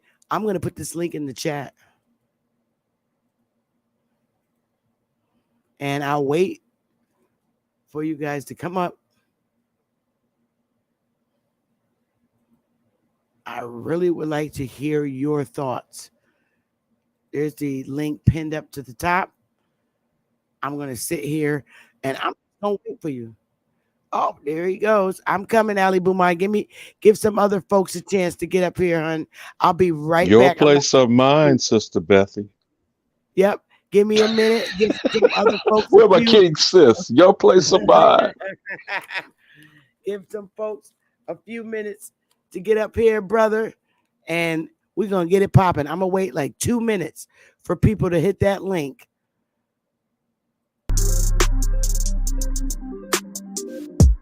Y'all. Oh, y'all. Hit the link. Don't be scared. This is very important information. Time's been moving slowly, so we already in too deep. Can't get no sleep on each other. That's Big Dog, right? Teasing all day, and when the sun sets, you asking me to come through, kick it with you. Night turn to morning dew. That's Big Dog, right? Yeah, it's me, Sister Bethy. Okay. Philly OG, where my cheesesteak, Broham. Slow, for sure. We both already know your place is my place. No, my place is your place. Let's face it, baby. You know all the places. My place all is right. your place. My place. Just face it. All right, let's go, y'all. That sister is so beautiful and melodic. Yes, she is. Before I forget, and thank you, Clan Mother, Queen Mother, Empress, Warrior, Chiefess. The great replacement theory that was spouted by Tucker Carlson before he got the boot. And Jews will not replace us in Charleston 2007 thing. Either you or Big Dog or both of you. What say you about one group of white people claiming they displaced another group of white people? And I'll show the scenario of how it's being used actually with the Aboriginal, because there's only one American. Only one. You heard me read it because it said originally. A hot mess, right? So when we're talking about the last comment that I posted without net clearly was two things can't occupy the same space and they can't both be true simultaneously. There was either a mass extermination event or there is what we're referring to today as the ongoing paper genocide. So which happened? You repeated the quote of kill the Indian, save the man. Can we go into what that intended agenda was? Besides, you gave the evidence of the attempts. What does either or both of you think that slogan means? Well, to me, it means educate him with their indoctrination stop them from their normal traditions and way of life.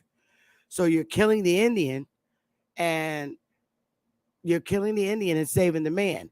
You're changing them and converting them to their liking, to mainstream white society, to live like them, and to not And be I think the evil one word is savage. assimilation they love to throw around, right? Correct. Forced So then what is assimilation? forcing them into off their lands and into the mainstream white society, making them forget who they are, taking away their land, pushing them off their land. That's what assimilation is. Transitioning into this society. And this is what my second part means about the Native American is a complicit agent of displacement and replacement. 42 USC 1983, I think is going to be a very key thing. And I'm not saying this about Dane. Dane has nothing to do with this. They've targeted him. Just Yeah. like they have targeted all of us, but we don't understand. Remember the famous phrase from Malcolm X about he knew he was in prison and you do not? I'm paraphrasing it now. But could you bring up the quick, maybe backstory of him? Most people don't know he was born in Omaha, Nebraska. Yeah. A lot of Can you people get more Indian territory than that? facts. Yep.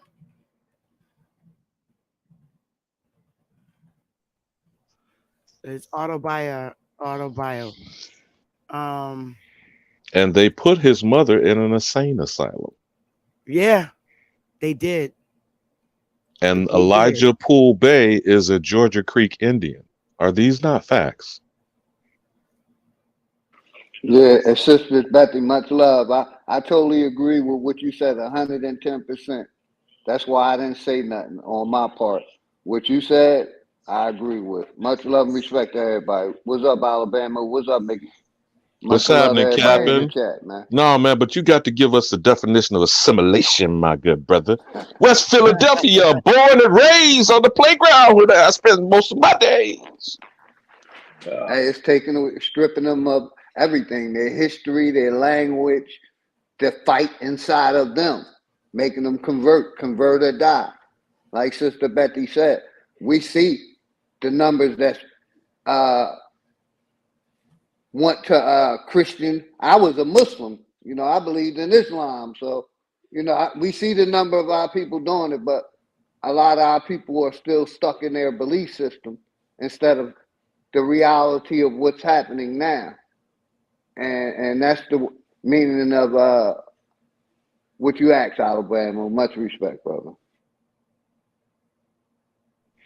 When you started the conversation about the context of 1611, the King James Bible, and by the way, King James refers to himself not just as a Jacobite. There are certain quotes that you can take if you have researched. He wrote the book Demonology before the authoring Yeah. of the That's Christian big Bible. facts. I always bring that up. Go ahead, brother. Well, he referred to himself as Jacob. He didn't say he was a Jacobite. He said he was Jacob. Now, the Old Real, show Testament, your you face, said, Real. comes from Hebrew language and origin. Then you have the Septuagint, which is of the Greek version of translation, right? And then we have the Latin version, which gives us the Holy Roman Empire.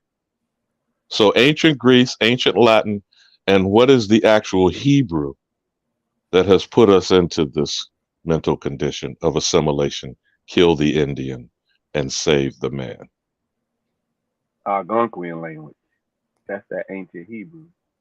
That Algonquian language. The Real, original show language. show your face, Real. Reckon I just want to make sure it's you. Okay, got you. You can turn it off. So ask that question again, Alabama.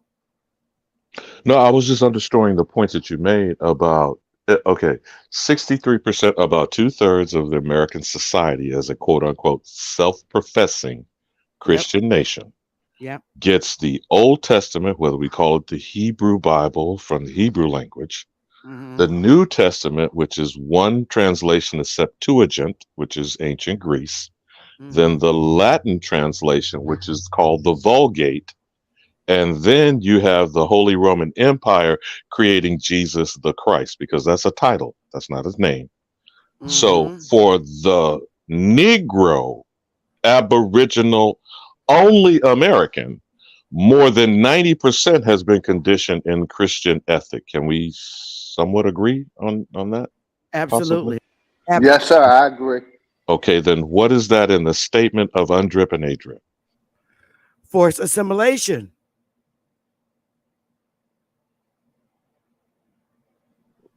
It's a Yeah, crime.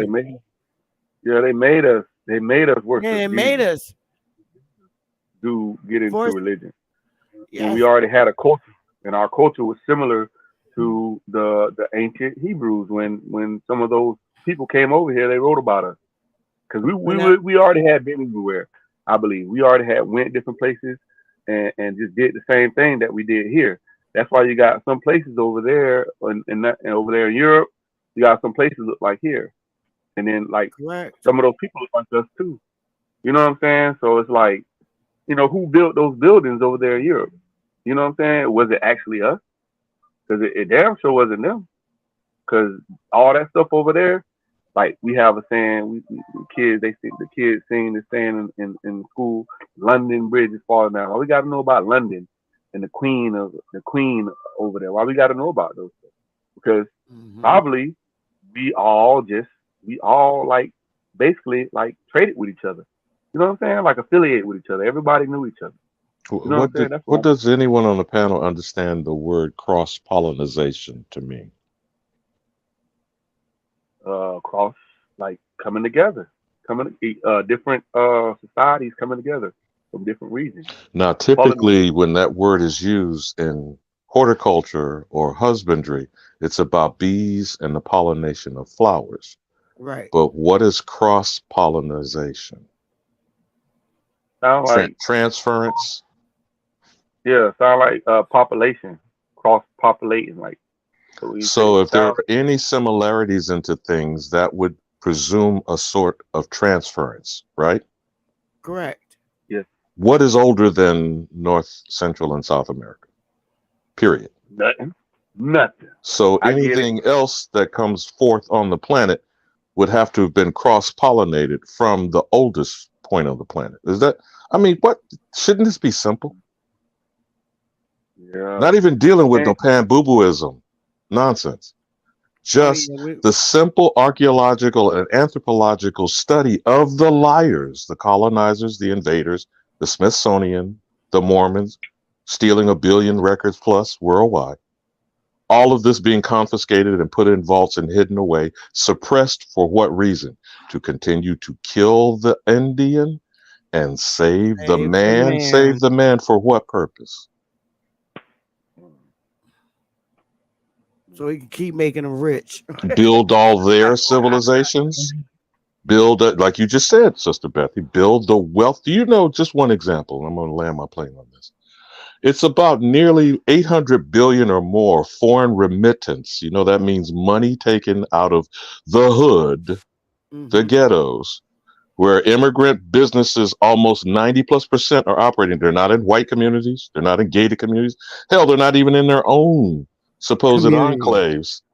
So where is that foreign remittance going from, and was extracted from whom?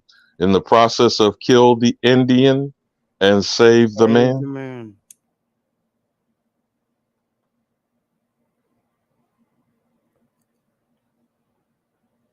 So my spin on it is, it's not saving the Aboriginal, it's saving the white and other hyphenated Americans who are attaching themselves to the only American so that they get built up their manhood, their mankind, their wealth, their alleged civilizations, which are all weak copies of the Aboriginal existence. I don't know. I could be wrong, but that's No, my you're observation. absolutely right. That's correct.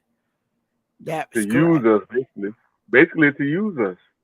See, I'm looking at it from like a spiritual point of view. Like, see, we built everything. We planted everything. We built everything. We showed them everything that we had because we were so like we love people, man, and we try to look out for people. and they just take advantage of our kindness, and that's what happened to us, man. I believe, we went along with them with their religion, that Jesus stuff, because either you went along with them, or some of them they forced us to, or you would die. You know what I'm saying? Or you moved. You know what I'm saying? Yeah, man. So it's like, see me. The reason why I'm on this Hebrew stuff, or this y'all call it religion, or I call it the Old Testament culture, because Genesis has people, places, and things, and those people in the Old Testament, that was first before the New Testament. They took the Old Testament and made the New Testament to a religion for the world. See, the Old Testament Yeah, for but us, because Mikey, I'm sorry, bro. I just can't get with that. As long as I no, read no, the no. Bible and studied, it But not the listen, Old let me finish. Testament, even Let me though finish. no, bro, because the Old Testament was not our Oh, culture. listen. See, look, you got these Indians out here, that the Native Americans. Okay, they are together against us. Okay, and to me they try to be like us, and they call themselves like they got a culture, and they beat these drums and they march around in a circle and they try to be us, and they go hey ya, hey ya, hey ya, hey ya. Basically, they trying to do something that we used to do, but we never like praise like that. You know what I'm saying? We had No, different we days that didn't. we prayed. Look, we was all together over here, What they're mama. doing, I what think they're we was doing all together. is ancient Asian culture. But what they're doing is not what we did. We did something similar, but they don't have it. They try to Yes, mimic it, but yes. I'm They try I'm to mimic us. I'm I don't And know so what I'm why, saying is that but they stealing from us. They stealing everything. okay, but Like, what I'm okay, saying is the when it comes to Muslims. the but Mikey, you're not hearing me, bro. What I'm saying to you is that book was brought here, and I'm not going to I can't Mama, express it enough. mama, It was can I brought finish? here. Can I finish? And let me That explain what book I'm trying to explain. don't have nothing to do with us. All right, okay. Now you got these Muslim people, right? Louis Farrakhan, and we just talked about Louis Farrakhan. They are together. What brings them together? Their creator brings them together. That Okay, wasn't our that, original that's religion. bringing them together. That wasn't our original life either. We had a culture. We had a culture, okay, and It our culture wasn't Muslim means, culture. It wasn't Muslim culture. It wasn't Nation of I Islam know, culture. but it was a None of it culture of was. believing, of knowing No, that you have one creator. It was a culture of believing and knowing that you have one creator. no, Why do you have Indian we dresses and Indian like apparel have fringes on it and stuff? Ancient shit has fringes and shit. You know that's what I'm saying? fine Like, too. Okay, but Mikey, that that's still our doesn't have culture. nothing to do with the Bible. Nothing. It don't They have don't nothing to have do with nothing the to do with the Bible. Old Testament. They have nothing to do with the Bible or the Quran. And I'm going to See, rebuke you on that. It doesn't have anything to do with our people.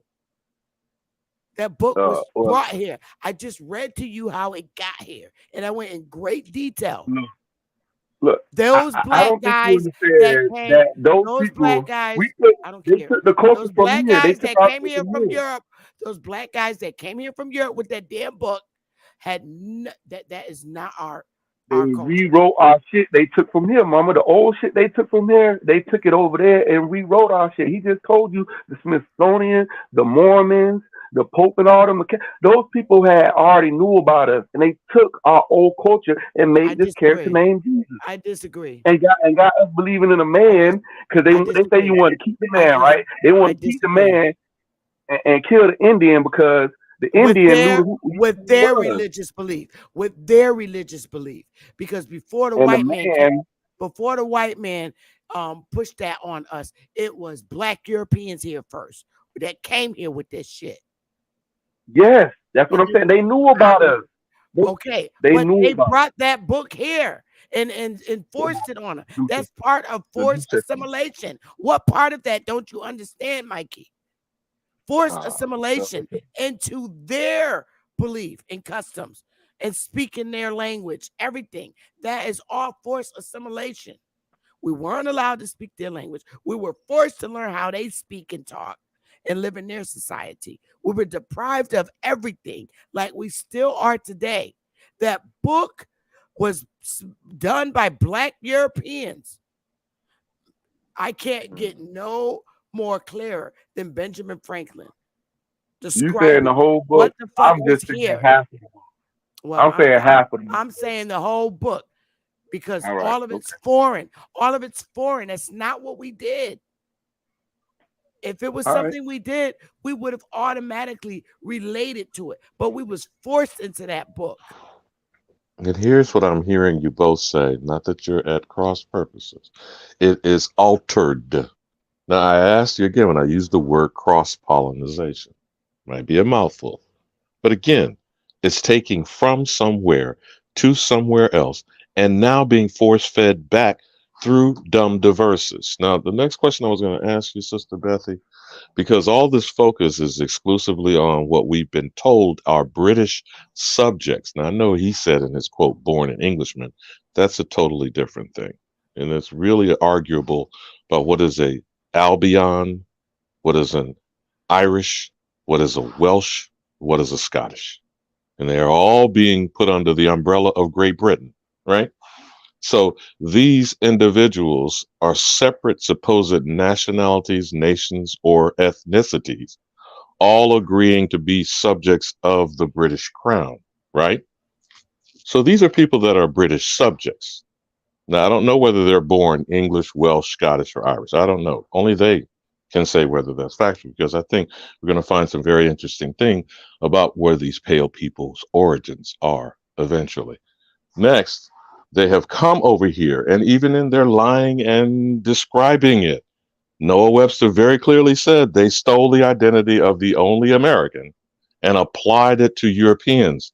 They have extended it with a hyphen to Asians, Arabs, Africans, Hispanics, and Native Americans under naturalization acts starting in 1790. Now, where did these Mongoloid hybrids, who themselves are saying they walked the Siberian land bridge, Bering Straits to Alaska, and populated the supposed high country and the plain states of Turtle Island? Where's the evidence of that? But there still means an immigrant with an I, right, Queen Mother? Correct. So they are participating in the ongoing imposter status of displacement and stealing the true identity of the American Indian, which is not a Native American. Facts. Facts. It is not. It is another way to try and deflect us into never knowing. They brought these native people here, put them in boarding schools. They are not from here. Those are not the people that Benjamin Franklin identified. He never even And why was spoke. it never He used never. Mongoloid? There was Negro and What? Negroid used. That's Why it. not Mongoloid, Oriental, nor Asian? He never even mentioned them. And Okay, he then. was here. So when he said he was white and ready, the Anglo-Saxon, what you were asking about earlier, which is under the Anglican Church, which is Correct. the Church of England, Mhm. and the white Anglo-Saxon Protestant, who they claimed George Herbert Walker Bush and his son were the final WASP presidents elected in this criminal enterprise. Correct. So who are white Anglo-Saxon Protestants when the Anglo-Saxon was melanated Celtic Europeans? Allegedly, since I don't know, I always qualify what I say. I'm repeating shit I heard. Well, at the time Benjamin Franklin was speaking about the Sacs and the English, he said clearly that they make up the percentage of white Exclusive of people. whiteness, which is very minority, a very Right, extreme right, minority. correct. Okay, then who are And these whiteness that today we believe is a majority? I have no clue. Are they a bunch of passing niggers? Because I don't know how it got to be so many of them. I mean, Benjamin Franklin was very clear of them being a small percentage on the world. He didn't just say in the US, he said in the world. So your guess is good as mine. Because at the time that he was drafting the Constitution, it wasn't it was still Black Europeans over here that we were dealing with. They didn't leave out of here, at least the ones that were ruling, until after the war, after the Revolutionary War is when he kicked their asses out of here. I went and reread what you were sharing from his publishing days. Now again, these are possibly altered, like Chief Holiday likes to tell us, rewritten backwards in time. They keep transposing Black and African American, so to speak, right? But without getting the actual original script written in these persons' hands, we don't have first-person account. However, and was rereading what you had shared in your last discussion on this, no mention ever of Native American.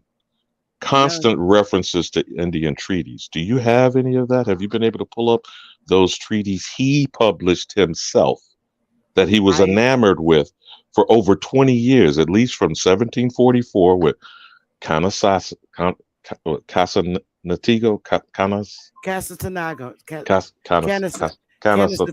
Yeah, you know how them names really don't roll off your tongue very easily. But anyhow, until he asked them to become a union, such as the Iroquois Confederacy of Six Nations, and until 1763, when a letter from the monarch of England suggested what, my queen?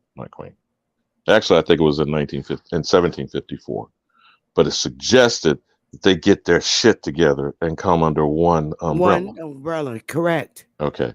This was constantly referring to Indians interacting with Indians. So where are the Native Americans? Exactly. My point.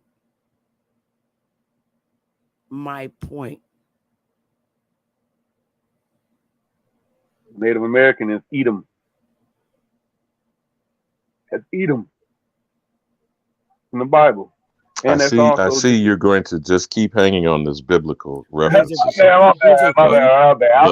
No, I'm not trying to beat you over the head, good brother. What I'm trying to say. No, hear what I'm saying. And all that stuff over here down there in Mexico. Did we not start the conversation saying that the Aboriginal American has at least 9 out of 10 of their people and their families been codified in Christianity through forced assimilation? Are we at least agreement on that, so that we're on the same page with our conversation? So as easily as we keep spouting this is as easy as breathing air, but it is toxic. It is poisonous. It is poisonous. That's what we are, nigga. Israelite. No, we it's is not. real. Okay, I gotta let you go until you get unindoctrinated, Mikey. Mom, I'm not indoctrinated. I'm not. I studied. No, you gotta go ahead with that. You're really deflecting the conversation, and it's foolishness at this point. I'm serious. You told me to come on here when you were talking about religion and talking about what the people did. But I'm not talking about Hebrew Israelites. We have nothing to do with that. You talking about what the people did to us, right? The people killed us. Right. For Jesus, right? But that's not us. Look, you're not gonna bring a book here in this country and then call me the characters in them. I'm just not going for it. You're not gonna hear me a Bible and call me Israelites, because that's not me. You're not going to come from another country, another landmass, hand me a book, and then my people like you are going to say, hey, this is us in this Bible. Or the Israelites. Because it's not true. It's false. It's the Nile Valley. No, I'm sorry. I'm not going to argue with you anymore about that. What about old world Florida? No. The white boy that told you that, that this land is ancient. Just because it's a white guy does not mean he's right. That's the problem. That's the problem right there. If you don't look for this shit yourself, all right. Now I gotta let you go. I'm sorry, Mikey, but I can't do it. I'm still encouraging others maybe to comment to discuss it, because I'm not trying to browbeat anybody. I'm really trying to get us to stay focus, and Right. I'm And not when you get, necessarily, but you trying to get tell these people somebody that what come to in have a here, belief system on, because it's a right? belief system. We got to start dealing with the facts at hand. And the facts are all of the colonizers, and we're not even focusing on 150 years from 1452. And whether you say Christopher Columbus sailed the ocean blue in 1492, that's Spanish and Portuguese for 150 years. Why aren't we focusing on that? Before we got these English versions of these demons. And why is it by default England and the English 13 colonies, not Florida or Because Mexico or California or any of the Spanish settlements that existed for a century before the first Englishman was tolerated by us, only on the northeast coast? is that you, Sachi? Yes, ma'am. I just Oh, came. okay. Okay. No, I no, just I came to just say wanted to one make sure it thing. was you. I just wanted to All make right. sure it was you. I'm sorry. And I didn't get flagged. But go ahead, Bamu. No, I mean he could actually could chop it up. I'm just saying, for one, all right. Most of what we're discussing is being called a negro. Negro is a Spanish, Portuguese, Latin term. How does it survive in the English language? And we're not even referencing the first 150 years of colonial invasion. Before, we're only focused on the so-called pale European that speaks English. When all of them are the problem, I would argue. And all of them are operating under a document that the Pope is desperately trying to backtrack, moonwalk off the ongoing active crime scene of forced assimilation through Christian ethic and doctrine. Whether Correct. it's a Spanish, Portuguese, English, Dutch, whatever French version you want to hold dear, because that's what we're desperately clinging to. And we are disabusing ourselves of our truth. This, okay, let me just land my plane on this. How disrespectful is it, not just of who you are, because genetically and biologically these people make up you, that you disregard how they were abused in their existence and could not be who they were. And now you're free to understand and know that. And you keep talking some I've been whipped into Toby Kunta Kinte bullshit. And I yield. Jermaine, you have to show your face before you can come on the panel. I need to see who you are back there. No, I seen Sachi already. I'm talking about Jermaine Barber. Barbish, can you turn your camera on while you're back there? Hey Oh, okay. everybody. That's Oh, fine. That's fine. there. Go Oh, ahead. Okay. I don't Am care. I in the Whoever's building? next. Whoever's next, go ahead. Am I I, here? Yeah, you here? Yes. yeah, Go you ahead. here. Okay. Move in silence. Move in silence was next. Hey, how's it going, everybody? Hello. Okay, it's been a while. Yes, it has. I was just, explaining to Mikey G13 that I'm not going to say Yeah, that I'm atheist, but what I'm trying to get yeah, him to understand is that Bible is part it of is. what was enforced on us as a people, and he's It, not trying to understand that. And but hmm that's what indoctrination does. Yes, He it does. it, It's it a strong makes him illusion. believe, Uh-huh. yeah, it makes them believe that, oh, they're talking about us in the Bible. The Israel, no, it's not. That's It's nothing to like do with us. exactly. Faith, right? That is how Notice you that feel the it enemy. says it even says in the word, it says faith is substance of things hoped for, evidence of things not seen. It's not seen. No evidence of nothing. It's like it's ridiculous that people put their emphasis on on something that was created by man that had no intentions on had nothing to do on this landmass. Like, no one's never figured that out yet. It's really messing with people's minds and it's dividing people's families because they will Yeah, fight it and is. fight tooth and nail, and it's not getting us nowhere closer to what we really need to do. I feel like this religion thing is really is what's dividing us so much. If they just put the religion down, we would be at all force at all limbs. You see, and it's just like I don't say we, but it's like this. it's evident that even all these churches were founded by people with hidden hands. All of them were founded by them. All of them Masons. It's just very wicked from the top to the bottom. It's almost like it's a dead end, and then people argue about something about something that's invisible, and it's like you can't even argue about something that doesn't exist. It's just, Correct. it's like I don't even I Move don't in even silence. What's divide and conquer to you? divide. Okay, divide and conquer. I'm glad you said that about Alabama. Divide and conquer means I'm going to give you and enforce people with as much enforcement as I can. I'm going to use all the traits and tricks just so you can divide these group of people with religion, whether it be the school, whether because the churches, then it came to schools.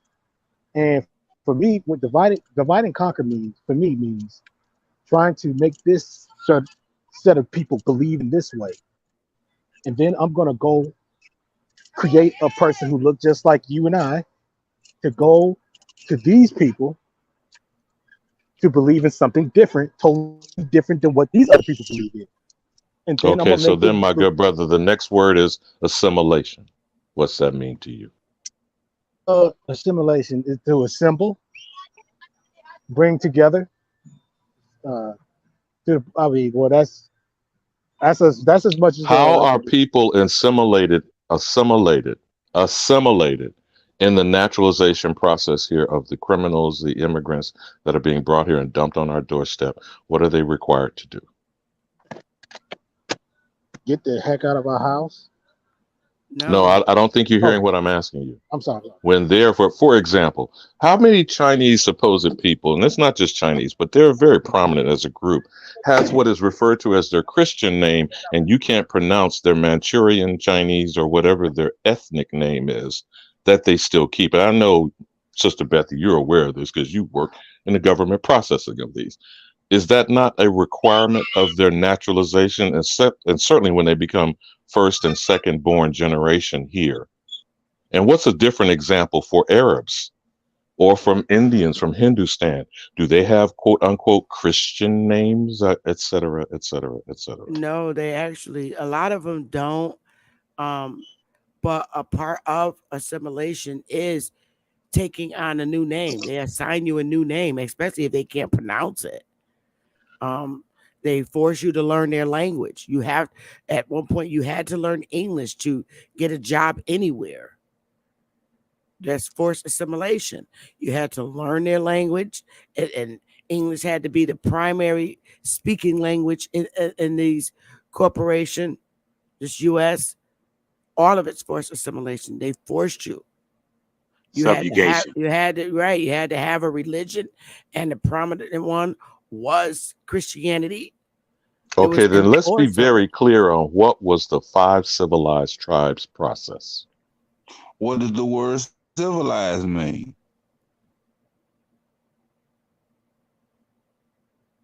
They worked. They confirmed. They uh, uh, uh, assimilated and took on mainstream white society's ways. They worked with the government. They gave them a piece of land. So They then who held the slaves? The Mongoloid hybrid so-called red man or the supposed dark-skinned freedman that they try to convince is Kunta Kinte? Well, both, this is the old world that we live in. both, Yeah, this is the both, old world. So both owned Yeah. yeah, slaves, but they we only did acknowledged it. they only acknowledged the white ones as the Indians, which uh which is the biggest one of the biggest problems. Well, That's right. We half were of them white. were the five Yep. dollar frauds on the Dawes Right, roll, but the correct. Mongoloid hybrids, how did they come to be, or were they the mulatto children of They were pale Aboriginals skinned. They were with They pale were skinned, pale considered skinned. black. Europeans? I'm They just were pale. proposing. I don't know. I'm just I asking a think Yeah, question. they were I pale think skinned. They were Asians. They were Considered pale Asian. skinned Yep, and they did not own slaves. They did not own our at all. ancestors. There were no freedmen that were removed from under them or released or freed from under them. You got that right. So who are these pale-skinned European living Cherokees, Creeks, and Chickasaws The that are one you doing this calling to them white, now? I'm just saying, but this is in the news right now about the dark-skinned freedmen are being displaced, and the government is trying to use them as a bargaining chip with these 5 they're civilized black. tribe leadership. Go ahead, brother. Say what that means. Say what that means. Not just the deadness They're of it. considered Say black. what that means, brother. Well, they're considered black because if you look at the terminology of black, black means a pale. And if you understand it from its adjective and its noun perspective, and it's not just a noun and adjective, then synonym, and all the other perspectives that go into grammar, then you'll know that they're not talking about us. They're all the black people, not us. We just keep conforming ourselves to be the black people, but we don't read, and it's so sad. I But we love my weren't people to death. allowed to. We weren't allowed I to. know. And then by the time we I did, know, Sister look at Beth. look at all the family dynamics in our communities across the state. They didn't have parents to teach them because their parents couldn't read. There's a lot of people my age that can't read, so they can't help their children. There's a lot I of know. family dynamics in our communities and atrocities and so many things that went on. And plus, you Almost it- want to applaud them how great of a job you they did. don't learn how to incorporate in any of the public school systems from grade 0 to 12. They do not prepare you for that. I totally agree. That's big dog. I think that's big dog. Yeah, it is. And so we have lots of family dynamics that kept us. But I read to you, which is one of the things that I read, that they were going to make it so that we were not, economically skilled to prosper in this society.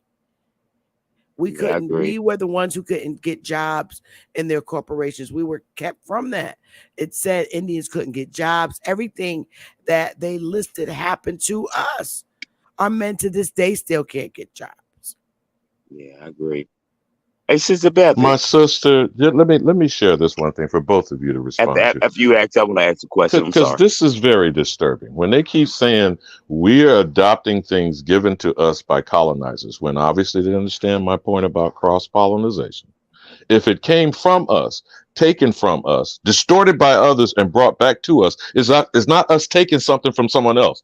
It's us being forced to be under our own stuff that's been stolen. Subjugated. That's the point of the identity theft for the thick-headed, slow bus riding Defamation of people character. in the chat. Now, the next thing is whatever the religious belief system people have, they are still portions, partials, alterations of our cultural expression and existence for millennia before these people crawled out of caves. So why is it that you don't seem to understand your lifting and elevating them up is the supremacy thing? There is no such thing as white supremacy. It is you're targeting a certain group of people and trying to bestow something on them they don't even have. And then you have the nerve to, now this is that Pamboo-Booism bullshit. You have the nerve to try to browbeat other people who are now coming out of this oppressive mentality to say that you are self-hating when it ain't you that's been described in this so-called theory. This is an out of Africa theory. Correct. This is Darwinism, the theory of evolution. None of what is a theory is anything to do with the only American. And I yield. That's Can I answer that, Alabama? sure. Sister Beth, can I answer that? Absolutely. Alabama. I have a question I always want to ask. These people respond to notices, writs, and alpha data. And if they can't respond to notices, writs, or alpha data, because we don't know how to write these writs and alpha data, and I wish we get to the point to where as though we could show our people how to write writs and alpha data and notices to make them respond. Because a non-response is a response. Am I correct, Bethy? Sister Beth? That is correct. And Yes. that information is up on our website, and it's very geared towards the community. They really Yes. don't have to do anything but sign it. It's there, specific to the community. All they have to do is just fill in their names. So it's But written because I understand our people's learning disability. So all they have to do is print it off and sign it. yeah, but the problem is, Sister Beth, that you could create a template. And I had a brother that was putting together I'm not familiar if you know about alpha. It's called possession of adverse possession. I'm not sure if you know about adverse possession, but it's great for our But people all that is, because brother, all of us is can the do a argument. yeah, Okay, you've heard the hold phrase on, possession. hold on, good brother. Hold on, good brother. And the problem is most of our people don't know how to write alpha datas in writs. We know who we are. Now we have to apply to know how to write it. But we got so many brothers and sisters selling this stuff and how to write it. And I'm to the point to where I'm willing to give it away free because Well, I'm doing it. ours is You know what I'm free. It's saying? on our website, so you can't get no more freer than that. It's on our website. The only thing they have to do is print the damn thing off and write their name. That's it. And I mail agree. it off certified. That's it. Thank So you so much, Beth. it is being These done. It's Negroes on our is website. these It's Negroes charging so much money to do this stuff is But ridiculous. see, brother, I don't I charge. 'cause I don't want to get into the casting aspersions on any particular group who are selling paperwork. It doesn't matter. But It's yeah, but happening, and you this are is the familiar problem. with the phrase "possession is 9/10 of the law." What is that? I'm talking about What adverse I possession, got, sir. bro. That's why I'm bringing up the phrase. So then, what is your understanding of that phrase? Which, by the way, is being encoded into what they consider law, which is not law. It's statute, codes, and regulations. But possession being 9/10 of the law, and maybe I should defer to my queen mother, who is in the legal realm, and I think of her as a legal expert. Is that or is that not true, Sister Bethany? Say that again. Is what? Possession is considered 9/10 of the law. This has become codified over the course of Dumb Diversus, the Doctrine and Discovery. And remember, we walked down that lane with Ruth Bader Ginsburg? Yes. So, what's the understanding of possession as 9/10 of the law? Is that not theft? It is theft. Well, Confiscation. It Confiscation. is. Then It is. adverse, whatever phrase he wants to use. Right. I'm Abandoned not here land, to. etc. Is that I'm here to all theft? educate our That people is to where correct. though adverse possession is in our people who are aboriginal to possess it, even if it's adverse claim or if it's adverse possession. You know, You know what I'm adverse saying? We can possession is claim whatever land we want because we are the aboriginals of this land. You know what I'm saying? We're adversing it back to us. that's called reverse. Oh, you call it reverse. Adverse. You're right. Yeah, Adverse is adverse. when someone has a Yeah, title. we taking it back Which to is what I allodial mean title. about the possession is 9/10. And to Yeah, be more allodial accurate in title. legal Yep. terms is Not a restitution. title, Is not a it not, certificate Queen of Mother? title, but a allodial title. No, I You see better you're believe using that. this language of the paper trickery. See, this is why I'm Well, we trying have to to. be. We have to No, brother, use their you're language. not listening to what I'm saying to you. This is not something that has to be proven by a person who's been stolen from. It is Right. restitution in legal adjudication. Is that not correct, Queen Mother? That is correct. Yeah, but when you walk inside that court, and I walk inside that court plenty of times in front of that motherfucker who's going to give me time, who's going to deal with me and give me my time, and I said, "You are not my God."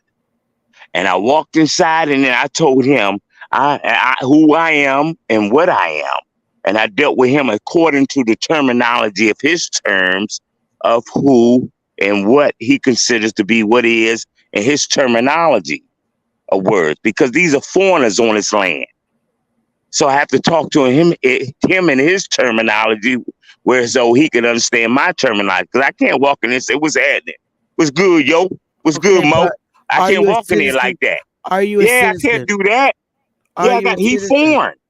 I got to walk in there and talk his terminology Okay, but so he understand what's happening. Are you a citizen? No, I'm not no U.S. citizen. You gotta lost your mind. I'm an aboriginal to America. I'm American. All right. Well, obviously, they think that they Beth, have you know that. Yeah. I know, but I'm saying, obviously, they uh, feel like they have jurisdiction over you because if you walked in Yeah. their court and they They couldn't prove tried, jurisdiction, Beth. They couldn't okay, prove this jurisdiction because I already sent alpha datas in. Already sent alpha datas in. And they had to prove it. And they never proved. They never sent me anything. This is what they call a this is a fruit kangaroo okay, court. well, Y'all never okay, wrote well, me back or sent me anything. The judge never sent me anything. they don't The have to, yeah, they never sent me anything. So I but walked in there. they don't have to, sir. Yeah, they never did. So They don't have to. case was dismissed. They don't have to. Yeah, they don't have to. And I ain't have to show up because I already showed up on paper. Okay, but My thing is we have to teach our people how to write this okay, stuff. I don't push, certain paperwork. I teach people to do things so that they don't harm themselves or cause any um, militia problems I agree. to be imposed on them. I don't do it. I do it in a civil manner because we are forced assimilated citizens. So I try to teach people things to keep them out of trouble. There's a way to go in the court and claim your identity without I agree. being a complete asshole or a I totally savage. agree. There is a way to correct your race identity without being an arrogant asshole because the people that you're going to make these corrections made are not the same people that took the shit away from us. You're dealing with another different nations of people when you walk in the courtroom. Not everyone with white skin ancestor was an enslaver. I agree. Many of the people that you see are indeed descendants of white slaves. So you don't know people's history. You don't know who you're dealing with. We're dealing with many generations later from the time this shit happened to our ancestors. I agree. And that's a fact. It I really is. agree. So I try not to be arrogant at every level when I'm first finding out, more information about my history. I mean, once you find out, it's not like you pick your sword up and you go walking swinging. Because first of all, you have to remember you're walking in a courtroom 200 and 300 years later to correct the issue. And, it's just ways of doing. You're dealing with another many generations later of people. Some of these judges are not even over the age of 40, I 35. agree. So you just have to maintain some type of professionalism. I'm not saying you got to act white, but I'm saying don't act like a nigga. And that's what I Can I don't ask you a deal with. question? That's what I don't Can deal can with. can I ask you a question, Sister Beth? Because I know you are in that venue. If Sure. our people if our people can get back to writing and understanding law and presenting what they would call alpha datas and notifications before they get there, would it help them a lot more? It would, but understand this. A lot of our people don't have high school diplomas and are not No. we're all at different reading levels. We all have different learning levels. You know, Okay. we're all on different learning levels. Some of us are The not Negro audio problem. learn. Well, it doesn't mean that we're dumb though. It's just that we're trying to understand a language that we're not accustomed to. Hmm. All right. So we have to be patient with our people. They don't, a lot of my people, our people, my brothers and sisters, don't, study what I study. Everybody has different learning curves. So we have to help our people and not humiliate them, I is what totally I'm agree, saying. but But a Now, lot of our people are also very deceitful to our people when it comes to paperwork. I've seen many people in our community giving our people who are very, not swift at understanding what they're doing and cause them to go to jail. Like this Moorish paperwork shit. I'm seeing a right, lot of people in Connecticut trying to exercise this shit now more than ever in Connecticut. And their asses is being hauled off to jail. right. So Yeah, I'm not into hurting my people in that manner. I'm just not. Because yeah. I'm not, I'm not, I I'm not, totally. I'm not a Moor. I'm not a Moor. So I don't practice that. But I know Yeah. another way. I know a way There and you how to go. deal with the system in a different way. Yes. Where I'm not like I'm posing a threat. I don't want that image. Some people are just ignorant and fucked up and don't care. I'm not like Hmm. that. I'm not Yeah, an I agent. agree. I'm not an agent, but I'm not into getting our people fucked up.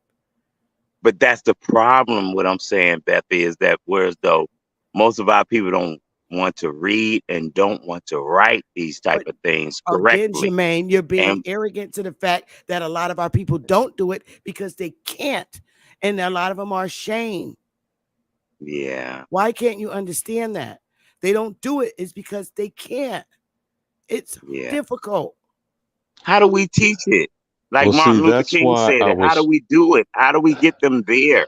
You keep asking that, and then you're not listening. Yeah, most You of the know, people can't get the indoctrination out of their head. It's But that damn bad. we've been indoctrinated Yep. by so Jesus, much. that bad. Go ahead, brother, Alabama. whether you understand the movie The Matrix or not, until a person is unplugged, everyone is Agent Smith. Yeah, Period. you're right. Doesn't matter whether they intend to do you harm.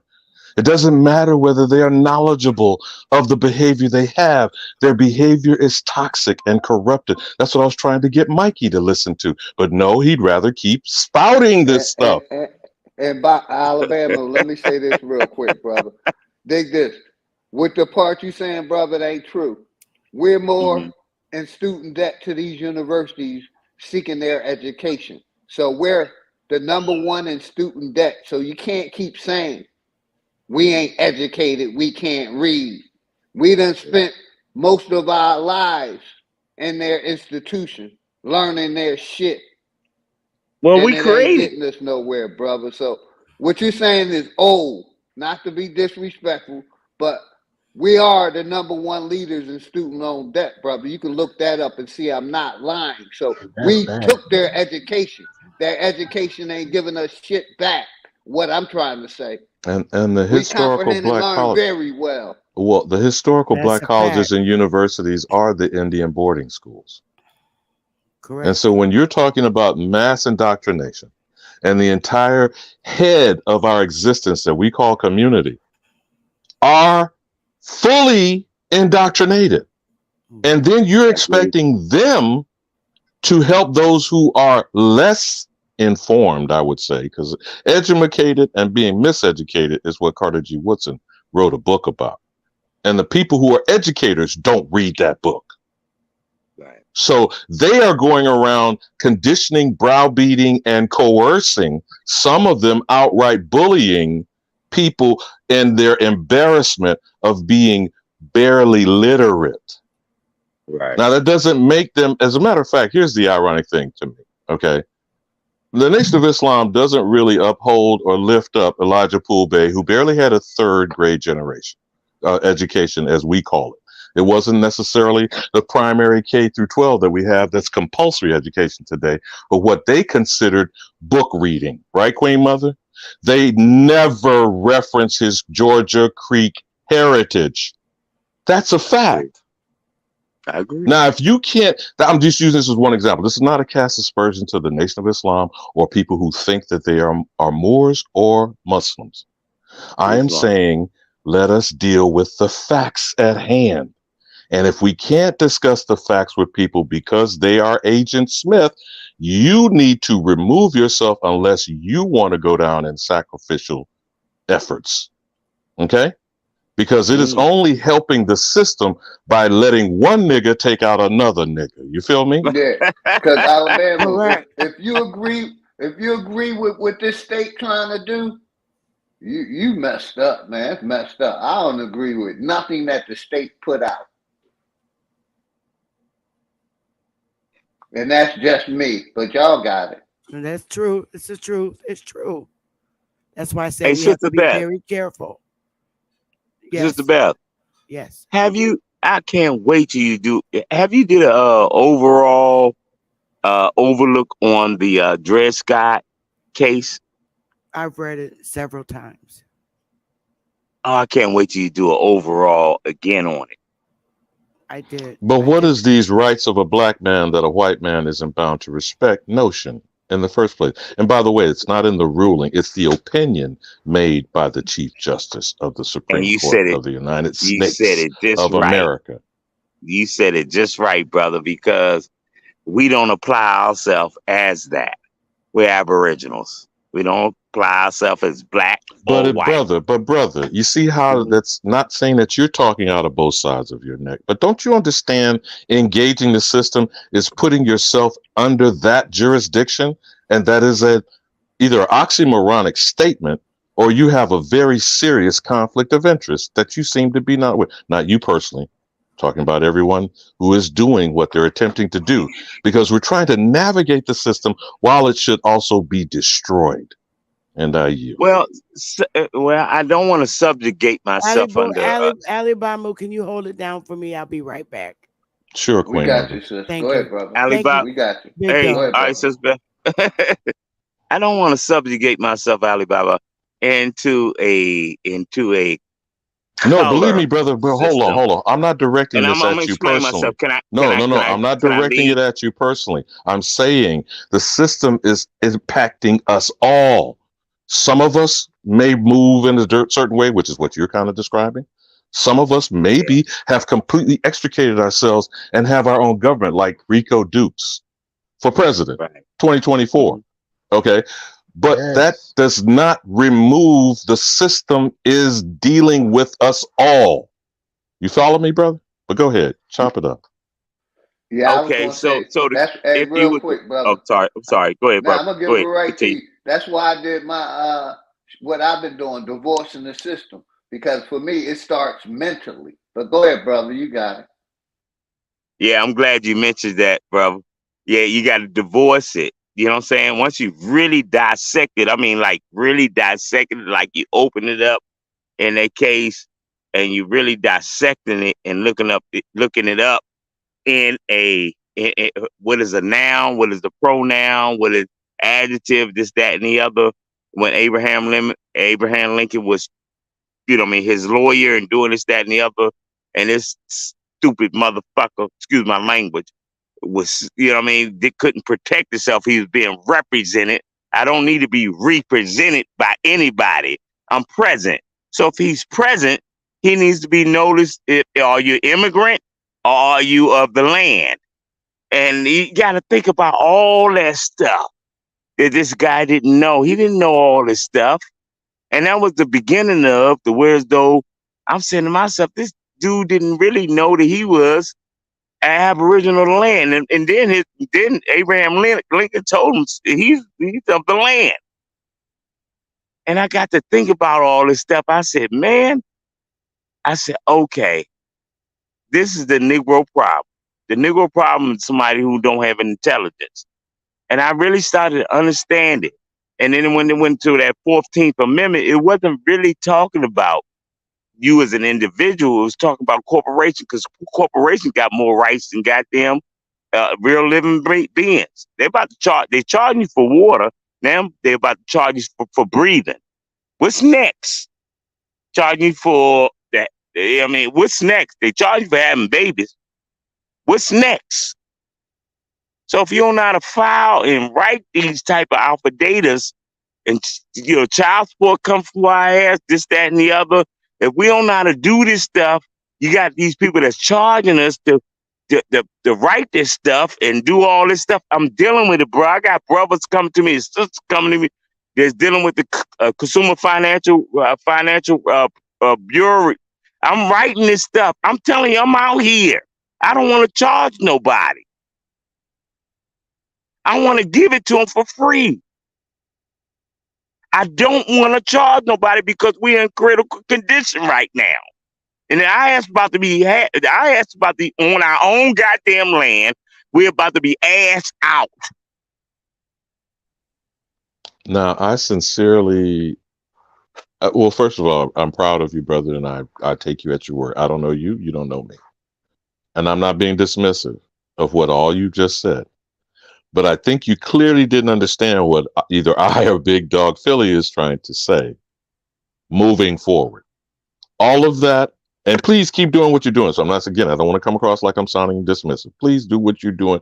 You've been given a charge. I don't want to say a cause or you've been called because that sounds religious. Okay.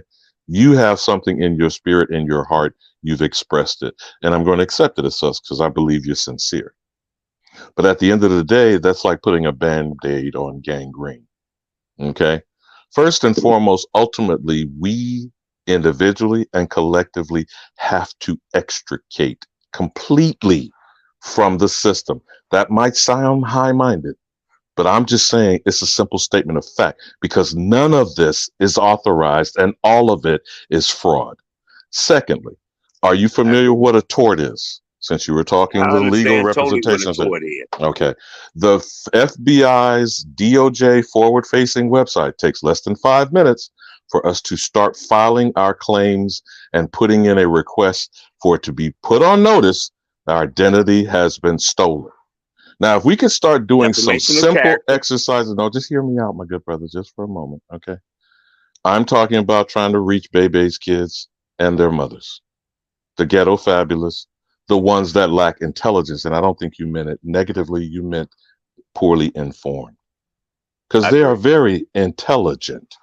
Because they're actually surviving and existing in an oppressive environment that's intent for mass extermination. And two things can't be the truth and occupy the same space. The American Indian was not exterminated, but they keep teaching us that in K through 12 curriculum. They are not currently the Native American unless you are going to agree the American Indian was not exterminated and these imposters are their descendants. So then that leaves only one final fact. If neither the Native American is the inheritor to the American Indian, and the American Indian was not exterminated as intended by the doctrine of discovery, then who is the American Indian today that should not be impacted, oppressed, or negatively constrained by any of this criminal operation on our land against our will? Can we agree on something today, my good brother? And I didn't get your name because I can't make out your avatar. Golden Culture.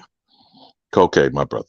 So can we agree on something simple to move forward in the conversation? You are totally correct. And so to me, this may be my opinion, Golden Culture, but to me, it's non-negotiable. It's not something to be written down on a paper or served as a writ of mandamus or habeas corpus or any kind of Latin shit to tell me that I'm supposed to be connected, engaged, or interacting with a criminal enterprise that has defrauded, attempted genocide, and actually massacred most of my Aboriginal existence for hundreds of years. Yeah, you didn't. So if anybody was to write anything down, y'all need to take heed of what he just said and write it in your habeas corpus, writ of habeas corpus, or your writ of whatever in your damn what's the name, alpha data of that. He said everything you need to say in your habeas corpus, so in your writ. Now, brother, I'm not in disagreement you with. Just gave everything up. Just hear with me. You did it, man. Bear with me, good brother. I'm not in disagreement with your suggestion. I am trying to make an observation of how to assist people who are terrified, terrorized. Well, teach it, brother. No. Listen, brother. Please listen clearly, okay? Because Wise Nation is already doing something. It is also there available by guiding a person to the Department of Justice website. The form doesn't take 5 minutes. They only ask for a name and an email address. Don't be concerned with personal information. They already have your personal information.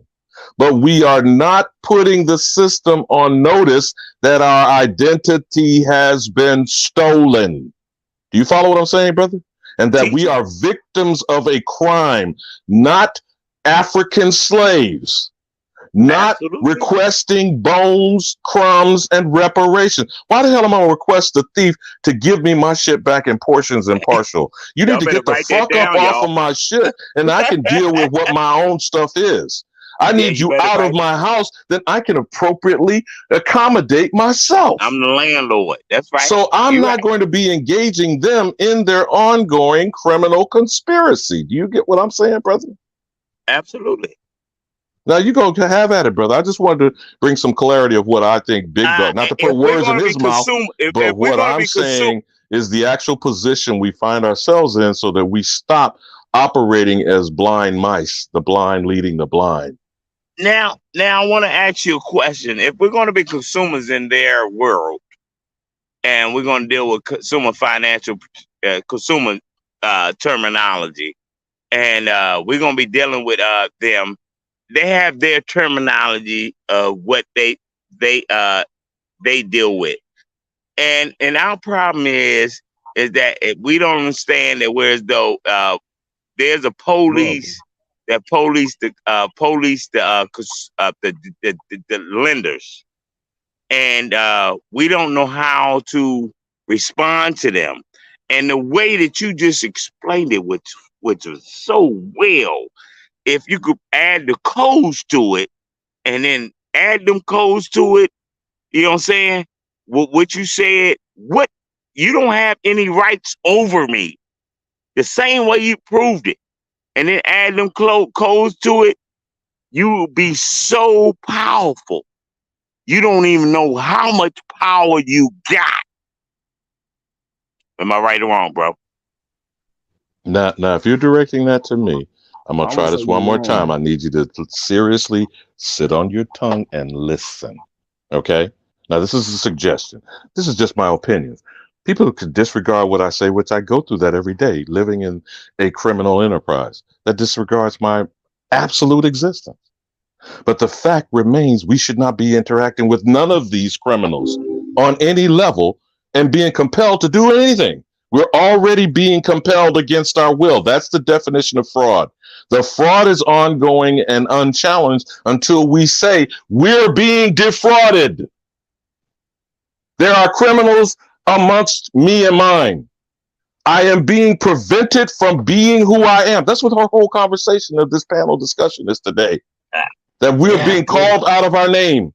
We're being told to be something else. We actually have people who look like us trying to literally transport our ass from here to someone else, starting with the American Colonization Society in the 18 teens. I mean, this is not something we should be actually continuing to entertain a discussion. Now, we're having it now. Well, you and I. Wants to chat. Hear me, brother, please. Listen clearly. Okay? Because that's what the magnitude of this problem is. Now, everything you said is fine and well. I have no problem with you doing that. Whether you charge people or don't, that's your choice. But it is still incumbent upon those persons such as yourself to accept and interact and assist those people who first aren't going to take the time, can't. They're paying their bills. They're barely struggling to stay up. Their head isn't even above water. They're not even getting their nostrils out of the drowning that is going on in existence. So I'm not saying you're intending to do this, brother. It comes across as if you're condemnatory or conceited to say that these people who are already poorly educated, barely got out of whatever education experience they had, to go and study and know something that they've never been exposed to. That's first. Secondly, you're going to ask them to take time, energy, and expense they do not have because they're already impoverished to go and do battle with the beast and the system they should be removed from. I hope you're hearing and understanding what I'm saying, good brother. Yeah, I'm from the Quran and the Bible and what's the name? I understand exactly what you're saying. So it is compelled to those who know more to do more. To those who do not know, until one knows, cannot be expected one to do better till they know better. And we certainly can't expect appropriate behavior with people who are already indoctrinated against their own best interests. Can we agree on something today as we move Well, forward? can you blame a vulture for eating off a dead carcass?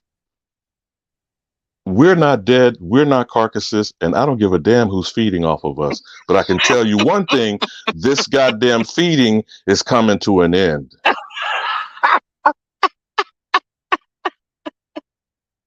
You are so correct, sir. Thank you, Noble. Thank you so much for your teachings. And I thank Sister Beppy. You all stay great and keep teaching. I'm Until not then, trying I'll to talk I'm to not y'all trying later. to browbeat you, brother. I'm just saying, if you haven't listened to some of what Rico Dukes has said, you sound pretty proficient and well aware, and I imagine you do understand the difference between an attorney and a lawyer. And Well, every person they could they be an mean two attorney, totally different but something different. lawyers are sworn agents of the criminal enterprise. So when you're Yeah, I don't know encouraging nobody turn people, me into nobody turn me into nothing. well, but when you're encouraging people to get quote unquote legal representation, that's the downward spiral and the sliding down the slippery slope. Okay. Until more of our people are aboriginal in self awareness, are the only American, which is what we are stated in definition of this language and in jurisprudence. Everybody else is stealing our our Americanness. Yeah, Our so Americanness is being yeah. stolen from us. And until we declare it as such, all of these immigrant, colonizing, invading imposters are committing criminal acts, and each and every one of them is a tort, and it is an individual injury. It You can got be that right. compounded and compiled You got to a that right. mass tort, not a class action. And Not a each class and action. every injury is Not a compounding motion. and ongoing. So I'm saying this not to preach, my good brother, not to browbeat you or beat you over the head. I'm saying for the audience that may still be paying attention, that until you declare these things, the crime is ongoing and you are a constant victim of a crime, not a victim, not being victimized. Criminal acts are happening against your will without your knowledge. That is where we must be. I'm just saying my opinion. We must focus our efforts and our yield. I totally agree. I totally agree. I totally agree. I totally agree. Hey man, I appreciate y'all, man. Y'all stay stamped, man. Y'all stay stamped. Islam, until the next time. Thank you, Sister Beth. I'll be back on here soon. Peace. So, brother, please go look at the notice she posted about going to her website. She's not requesting people to donate or not. The actual lawsuit is, if you haven't heard recently, this African American Museum issue and this Gotta taking go. our identity and packaging Gotta it go. as such is part of the problem as well, my good brother. Yeah, it has to go. Or has to be renamed. No, we have to claim our name as it is. They were being renamed already, brother. That's the point of classification. That's the problem currently. We're already being renamed against our will. Yep, I totally agree. And I think in parting, you should always understand what I say when I say there can be only one American. Period. Facts. Yep, you're totally correct. And I totally agree. America is a continent, so I totally agree with that. Thank you, Sister Beth. I'm out. I'll see you next time. Have a good one. Y'all take care. Thank you so much. The panel is have a great open. time. The panel is open. The link is in the chat. And you sound so weary, my sister. I had wanted to circle back with one other thing that you had read in your dissertation. No, I'm not worried. I'm not worried. I went to go eat. I was hungry. In the ongoing discussion, and particularly with the dissertation that you were preparing tonight, These are specific incidents that can be so overwhelming, and it puts people in an awe-aspiring kind of response. It's kind of like, don't look in the sun. You feel me? Because you will be blinded. Right. Now, it can be somewhat overwhelming to the degree that people don't know, well, what do I do? Or where do I start? And that's the only reason why I keep bringing up the forum and the FBI and the DOJ. It's very simple. Doesn't take 5 minutes. All you're doing is notifying the system you have been victimized of a crime. And identity theft is the #1 federal crime. People may not be aware of that simple fact. Not kidnapping. What is that website not transferring. Again? Well, you got the link there. And I know you said you're going to post it eventually on Waya's website. But what is the name of it again? I'm going to put I it up. don't have it in front of me. But I'm saying, I know I've sent it to you, and I know you can always, refer the link. Right. But I'm just talking about conceptually what it is we need to encourage people to do, particularly the baby's kids and the mothers, the single head of households. If we get them to understand, just filing it to represent their household, all of their children under the age of 18 are put in the umbrella of them filing that complaint. Any child that is 18 or older, please encourage them to file it in their own behalf. Then we'll have to deal with the absentee fathers and the wild nigga Indians, which I'm hoping Smoke will pick up on that, whether he comes in on today's discussion or not. This is something that we must encourage. I don't want people to feel compelled, though actually it's pretty urgent. So people shouldn't be forced to do anything, because it has to be a choice that they make.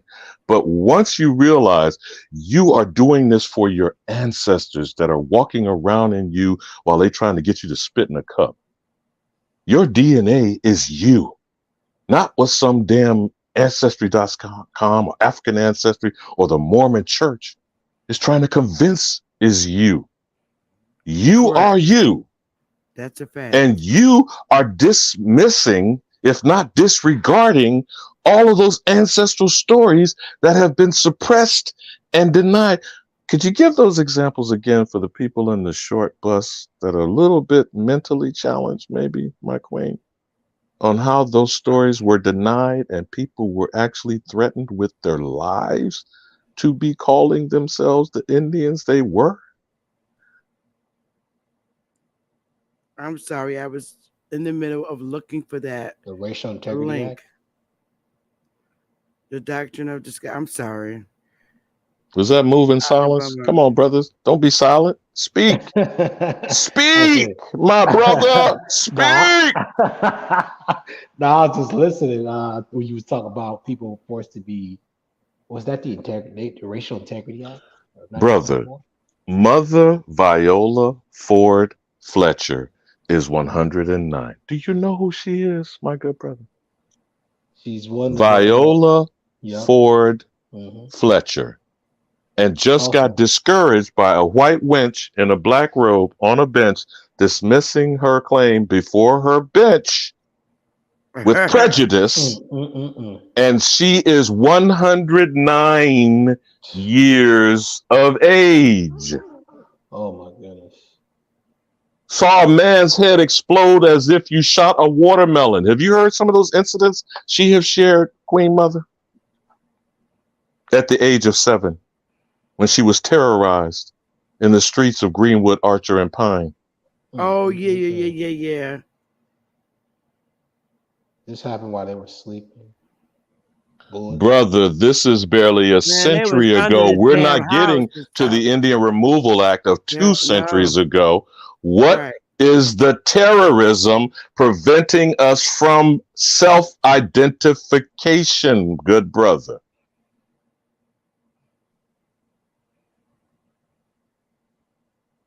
Say that again. Can you say that again? I'm only giving you one example, and she's got 2 other elders over a century with her in this action that was dismissed from this white woman's bench with prejudice. And this is to prevent them from speaking in 2023 because the white superintendent, did you hear the backstory of that, Queen Mother?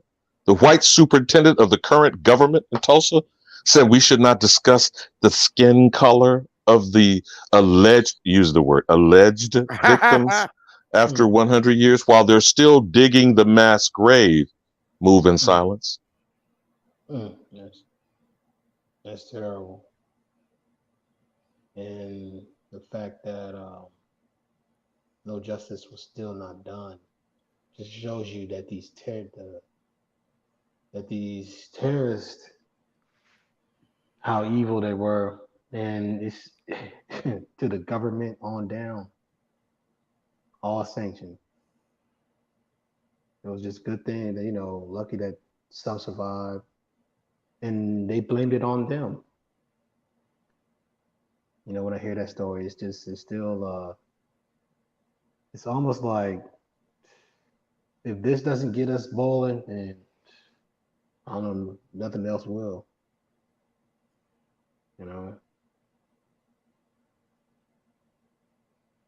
Man, and she's still alive to this day. She's the news, like she's a library of a story behind her. Brother, and we're complicit in silence.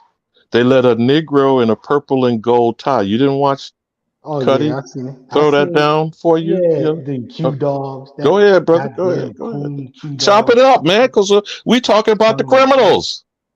This son of a bitch should the co-conspirators, the collaborators, the agents. He's an officer of the court. So he's doing what? To our elder clan mother, our empress warrior chiefess, who's sitting in a wheelchair at 109 years of age. It's a shame. That man should be, that man should be hung. Just really, that is the most disrespectful thing I've ever seen. I almost want to reach in that screen and choke that guy. Like, dude, what are you doing? And then he had the nerve to smile at the end. Like he was crying. But do you know the irony of it? He's an actual descendant. He's an elected official in the Oklahoma legislature. Did you know that? Yeah, coon.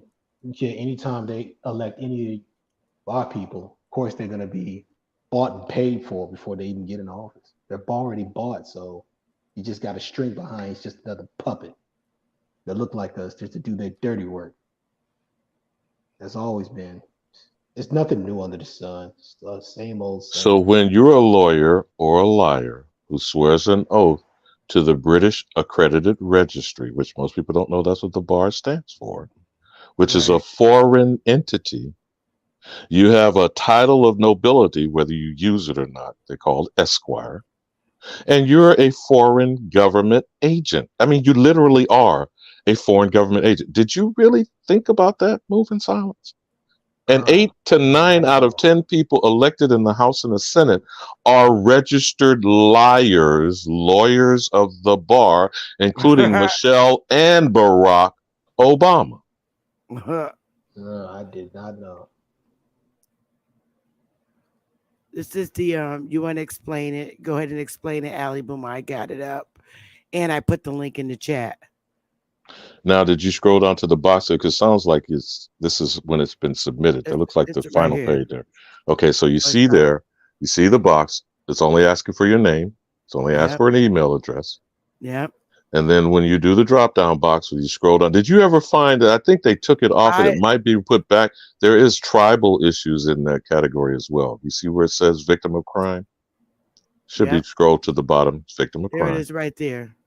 Now, if you go back up, do you see tribal affairs anymore? Because I used to be in there. And they just have tribal. You see, so it does have a tribal designation. See, it has tribal. That's it. You see that? So you can then put in tribal complaints as well, right? Yeah. But the first individual complaint, he moves in silence. Victims of crime. As your identity has been stolen.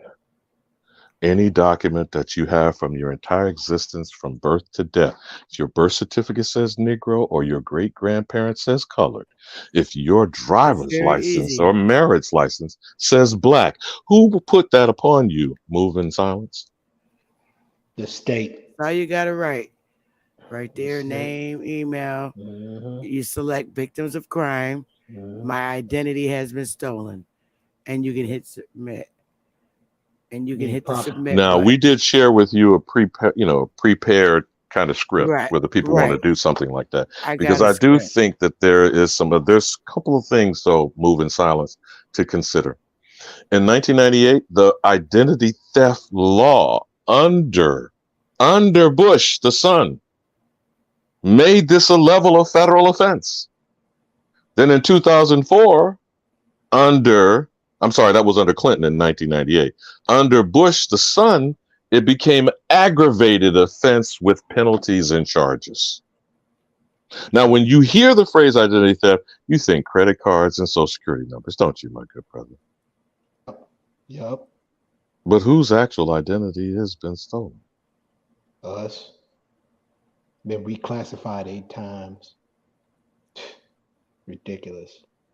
And we wrote that in portions of our prepared script. Now, people can decide to put whatever they choose to put in there. Man, it's When I do the second half of the document tomorrow, I will go through that form with everyone live, and then I'll make sure that I upload it on my website. So if anybody forgets where the link is, it'll be there. And Chief Eagle Eye, who I think is still in your chat, Queen Mother, made an interesting statement, which I had wanted to mention earlier, saying that these people changed their names to remove or displace themselves from their criminal history. Now, this is not just the ones that were in debtor prisons or the absquatulating squatters who are the orphans off the orphan trains, or the ones that were taken off the streets of Ireland, Scotland, and Wales, etc. They are the actual thieves. Remember what you shared with the Indian traders and putting firewater on the American Indian. Would you like to repeat that for the audience, Queen Mother? That was when you were sharing that stuff with Benjamin The Franklin. firewater when they was drinking and stuff. Mm-hmm. The firewater. Because isn't Pookie and Ray Ray getting fucked up today with the same shit? Oh, Because yeah. firewater don't mix with the American Indian spirit. Now, don't they call it spirits moving in silence? Sir. Yes, sir. Yeah. When you drink, but you know, the fact that they're still dousing that, they're still poisoning that water. I mean, when you first heard about it in 2012, and I think it was in Michigan, they quieted that down so fast that it was just in a blink of an eye. They're still poisoning the water till this day. Still putting chemicals in water. Oh yeah. But they admitted amongst themselves in this publication she shared with Benjamin Franklin, trying to coerce, cajole, and be diplomatic with getting the colonies to become as powerful as the Iroquois Confederacy in uniting. They admitted that they're criminals, that they were squatulating, possession is 9/10 of the law, stealing the land, imbibing firewater amongst the Indians when they said it was a violation of their culture. Right, Queen Mother? That's a fact. Get them drunk. So I thought, man, when you was telling that story, I almost thought they was gonna get them drunk so they can attack them. Did they? Brother, in one of the reportings from Benjamin Franklin, the complaint was they were getting people to sell the clothes off their back. Literally. That's terrible. You could tell that was a setup. That was a setup. But all of their interactions with us have been criminal. This is, what the only thing disturbs me about being distracted with this pan-boo-booism shit is that we don't really get to the significance of how we're violated. Not whether we're trying to be convinced to be a goddamn slave, but the current ongoing violation of taking your shit from you, bro. I mean, how many ways do I need to say this? Yeah, these criminals still reside on our land. The fact that they're still in our house, you working every day, only they're the lazy ones still at your house. Every time somebody buys a house, right, they're buying stolen land. And it's like our tax dollars is going to this, to them doing what they're doing to us. The fact that the 7-Eleven guys selling old food in there. He even got Oh, mad. One time I I don't was even know who was just stupid today. enough to buy out of them places. I Me cook too. my I was food. dumb. The only thing I get in there is just coffee because everything else is just I stale. don't even get that. In fact, Ugh. I'm not even gonna go in there anymore. It's the fact that these people it's disgusting. He even tried to call the police on me because I wouldn't pay for it. Them donuts are so old. They smell like a week old. I worked at a pizza place that preparing dough for donuts and stuff, and I could tell the donut is not good. None of that food is good, and they get away with it, and that's terrible. Brother, you didn't see Cuddy's show 35th and Prospect where they're selling bullets, individual bullets Yep. I to the was there. same messed up people? I heard about it, man. They selling bullets. If you think they selling bullets, they selling guns. And they selling all types of stuff, not just bullets. They selling weapons, but selling weapons to who? To do what? To continue the agenda of extermination. Exactly. It has always been their intention. They haven't succeeded. But the two things cannot be true. They cannot have already exterminated the American Indian and explained the Native Americans' cooperation of imposter status on reservations. The United States citizens. I see them all. It's almost like, man, this is where our tax dollars is going to. It helped our And if their ancestors were mass genocided, why are their complaints not before the International Court, The Hague, and under Nuremberg Conventions, Queen Mother? That's a good question. Because it's not true. Because they're under a lie. They can't do anything because the fact that they're not from here, pretty much.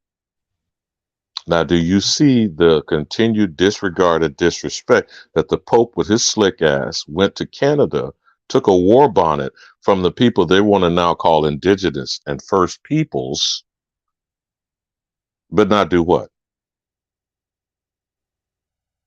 Did anyone hear about him initiating a claim for attempted massacre, mass genocide, even for the Indian boarding school fraud that they are Wait, say claiming? that again. What happened? Go ahead, move in silence. You repeat it because I want to know if he heard what I said. I think you said something about genocide and the Pope or something. What was that again? Why is it he went to Canada, accepted a war bonnet from the people they're now trying to call indigenous and First Peoples, but never once filed a claim in the International Court of Criminal Appeals, The Hague, or under Nuremberg Conventions? Because he's trying to moonwalk away from the doctrine of discovery. The fact that he don't want nobody to know that for the reason for all these. But what I'm saying is how is these First Peoples not filing international claims if they're the legitimate heirs of the American Indian, which we already know is suspect at best? Facts. Because they're not the real. Because they're not. So if we keep clinging to Alex Haley, Roots, Kunta Kinte, and we're being beat into submission as Christian Toby, how does that work? Good brother. Action is lies, fairy tales, science fiction. Take your pick. Man, I'm so glad that shit is not real. Jeez, we should start. We should just give lawsuits. All the stupid movies they ever made about the real this and that. Pray still get on my nerves. Every time they make movies from 1800s. But brother, clearly hear what I'm saying, moving in silence. When you call somebody out of their name, that's slander. When you write it down on a piece of paper, it's libel. I almost got into a fight with this Arab for calling me black. I almost wanted to beat him up. But those were fighting words in the 50s and the 60s across our people. In the 70s, come on now, don't leave that out. But now we're glorifying black entertainment television. We're letting foreign immigrants from Fat Joe and Busta Rhymes are claiming they're 50% accountable for the creation of a culture of hip hop Did you and just say rap Busta music. Rhymes? You don't know culture. Busta Rhymes. We don't have any culture. Busta Rhymes. That idiot. He needed our culture in order to make money. He's from Jamaica. This is part of identity theft, my good brother, is what I'm stressing. I'm pointing out example and chapter of Jamaica verse. is part of the Americas. That's But he North needed our America. culture to, be successful. I mean, he couldn't come in with no reggae. Nobody gonna listen to him. They're West Indians. They're Americans. They're just I, West I, Indians. I know you said that before when they ran away. They had to Right, hide. but they're still Americans. Yeah, but we got culture. I don't know what he's talking about. Without our culture, he wouldn't be a millionaire today. He wouldn't be who he was without our culture. But do you get the point that I'm making, moving in silence? Yes, definitely. That if these, and this is what's amusing to me, and I know you don't want to talk about his case or about Dane personally. I'm just bringing up the code for what it means, Queen Mother. Yes. 42 USC 1983 is not about discrimination, though they will report it that way when the media spins the narrative. The actual code speaks to deprivation of rights. Now, who might that be, my brother? Whose rights are being deprived? Is the Native American depriving the American Indian through imposter identity theft? Or is the American Indian coming to self-realization, depriving the Native American of continuing their fraud? There you go. The second one. It's both. What they well, yeah, all the above. It's both. Yeah, all the above. And hopefully, I hope this case gets done because that will expose a whole truth and open a whole lot. But they don't want this to happen. They don't want this truth to come out. Right. They're trying to quiet it as much as they can. But just bear with me, my good brother. Again, this is not to bang on Native Americans. I'm just asking a question. You need to bang on them. If it's true, why has they not filed a claim under UNDRIP or ADRIP? Whereas they're not a mass tort being filed. Why are they not going to international tribunals under the Nuremberg Conventions because of it's not an a nationality. attempted mass genocide, et cetera, et cetera, et cetera? Because it's not a nationality. Made up in 1970s. Most of these terms are made up. They're made up. Mongoloids. Squatulating. Just like all the rest. The whole purpose of the UNDRIP and the ADRIPs basically was to give everybody a right to claim their nationality. Native American is not a nationality. Not only that, Indian is not a nationality either. And it's just facts. That's all it is. I'm just a messenger.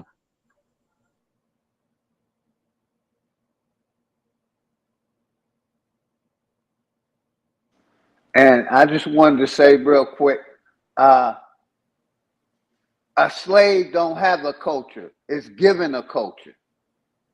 What culture does a slave have? Slave culture. Well, first off, to be accurate in what would be a legal jurisprudence, big dog, slave, if you're talking about a person, a live being, has been turned into property. Please make that make sense, Philly. But slave is the people, though. You can't. The original term for slave, the way we're using it just now, applies to certain people. And that's their nationality. It's Slavic. No. That's their nationality. Okay. Darvis, is it? Is that Darvis? Yes, sir. Okay, that's fine and well for you to say those things. You didn't hear what I just asked. I said in the jurisprudence that's being applied, they're giving people the impression they are the property of another person. Explain that to me, big dog. How is a slave the property of another live person?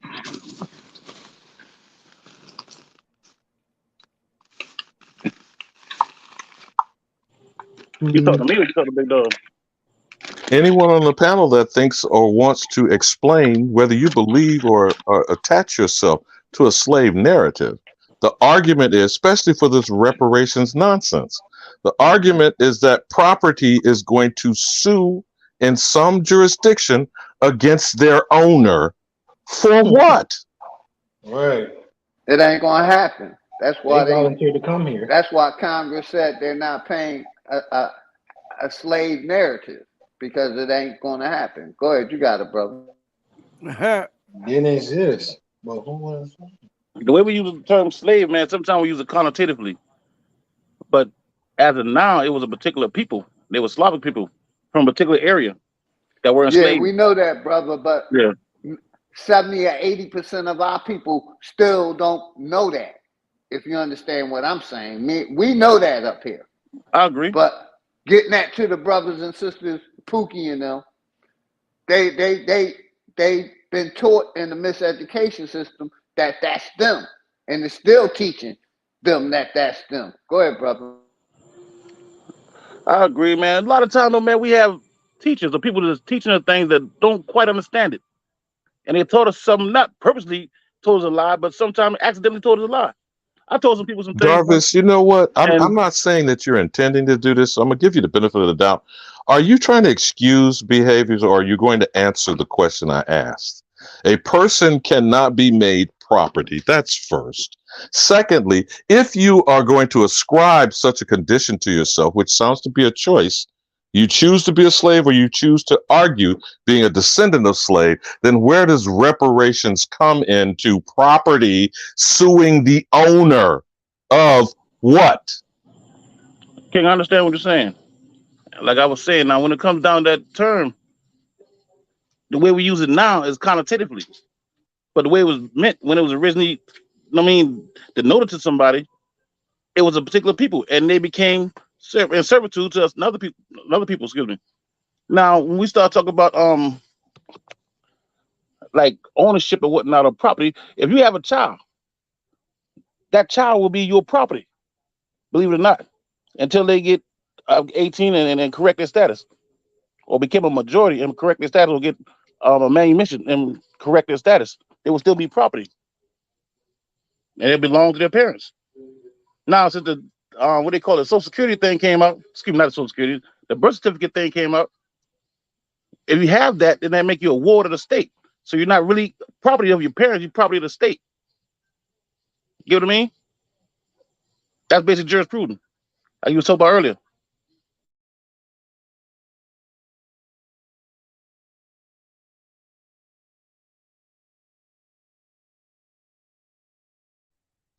So I maybe I need to say it one more time because it's still not been addressed. Any condition considered perpetual servitude, as stated in the Doctrine of Discovery, which means a servant forever. Now, using the connotation slave and creating a condition referred to in history and the study of all slavery experiences in the history of the world, America's institution is referred to as a peculiar one. And the reason being, people became under their I don't even call it jurisprudence, but just to use it for the discussion, they became born a slave at the womb of what is the Aboriginal woman being called an African perpetual servant. So now, how do you explain to anyone listening in the audience that seems to still be dim-witted, and I'm not accusing you of being so, but you're still not addressing what I asked, that if you're a slave, a perpetual servant, and the property of others, how is it you go to any jurisdiction and argue to sue for what? Calling it reparations, which, by the way, reparations are only referred to in wartime and warfare. And I yield. And I agree with you. All I'm saying is this, though, King. When you under that particular condition as slave or slavery, you have the right, once you out of that particular status, you can correct your status, nationalize yourself like everybody else in the world do. Same thing the Germans did. You get what I mean?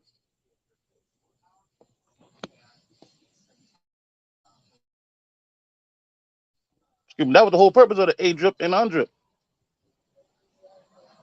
to get people to claim their nationality, to get themselves out of that particular status, or give them a chance to if they want to.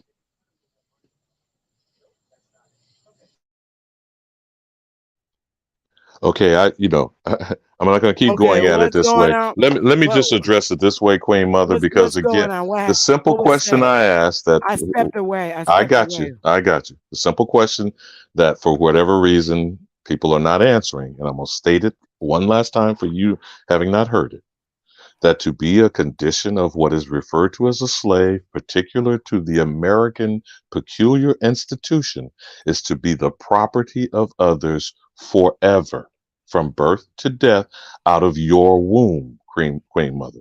So, what will a slave that is considered property go to any jurisdiction, called a court or whatever, and sue their owner for what? Whether you call it reparations or anything, what property can sue its owner?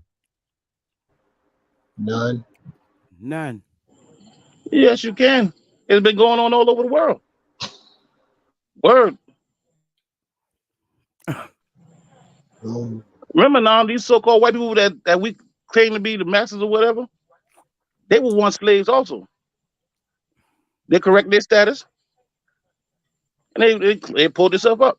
Now, if you go look at these different wars that happen throughout the world, once a person get unoccupied, that country get unoccupied, that country normally nationalize itself and go back on doing business. I gave an example of Germany.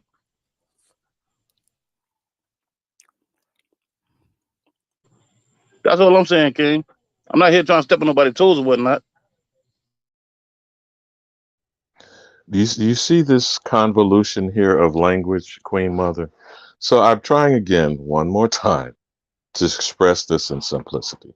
Now, he likes to go with his nationality thing and then goes into other discussions of paperwork, which I'm not going to get Yeah, but down that we rabbit was talking hole. about jurisprudence already. I didn't interrupt you, brother. I didn't. My bad. Go ahead. I didn't.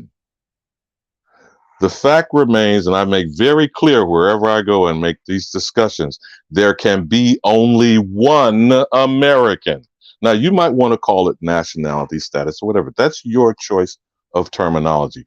I'm saying it for the simple minded people, many of whom are conditioned through indoctrination to believe they are Negro, colored, Black, and now African American, none of which is pertinent to their situation other than keeping them perpetual servants. Now, they're going to be convinced by some FBA nonsense and some other people talking this reparations distraction. And that's why you still won't answer the question that I've asked repeatedly. No property can sue an owner for anything. First of all, you don't get jurisdiction in a court. Next, you can't exist in a slave status. Third, with blackness in and of itself, in law, it's civil litis mortuus, meaning a dead state of existence. So everything that these people are having spoken over them is to be dead, indebted, or enslaved forever. And that condition will not stop until their minds are clear of purpose that they are the only American. Everyone else is a foreign national attaching themselves through native, Asian, Arab, Hispanic, and African hyphen American designations. Now, until we are speaking clearly, concisely, and simply like this, we will continue to listen to this bullshit of chaos and confusion. And I yield. Cool. But we speaking about jurisprudence. It's the theory of law. We understand that. Now, as you said, if you call yourself these terms, I agree. That makes you civil little mortus. And I agree with that. Now, as far as somebody who had the ability, because they put out the U drip and the A drip, if you still decide to call yourself that, then you can't go to a court and get any kind of result from that, because that's something you choose to do. And I agree with that part.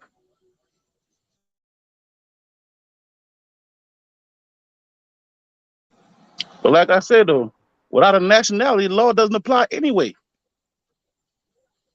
That's the importance of it.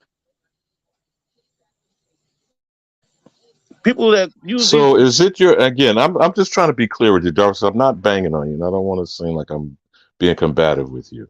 Is it your intention to keep the criminal enterprise applied to the people who are already being defrauded and are suffering under the oppression of it, and you just think passing some paperwork and modifying it should keep them engaged and interacting with the supposed jurisdiction and jurisprudence? Is that your intention? Because I don't want to put words in your mouth. I hear you bang on this stuff all the time, and other people like you, whether they're Moors or selling paperwork. The end conclusion is you're trying to keep people in this jurisdiction. Now, I'm not saying you're doing that. That's why I'm asking you now. Is that your intention? Because it doesn't seem to be very enlightening in what you keep, preaching, brother, because you are sounding a little bit like you're preaching this. Okay, all I'm speaking of the term jurisprudence, what it means, how it applies. Now, you understand what jurisprudence is, so you understand exactly what I'm saying. Now, I'm not trying to keep nobody in no condition. Everybody has a choice to do whatever they want to do. You call yourself whatever you want to call yourself. It's your choice. But like you said, I agree, it makes you stateless or civil little mortus. I agree with that. All I'm saying is there's remedy, but there's certain steps you got to take to get those remedies. You get what I mean?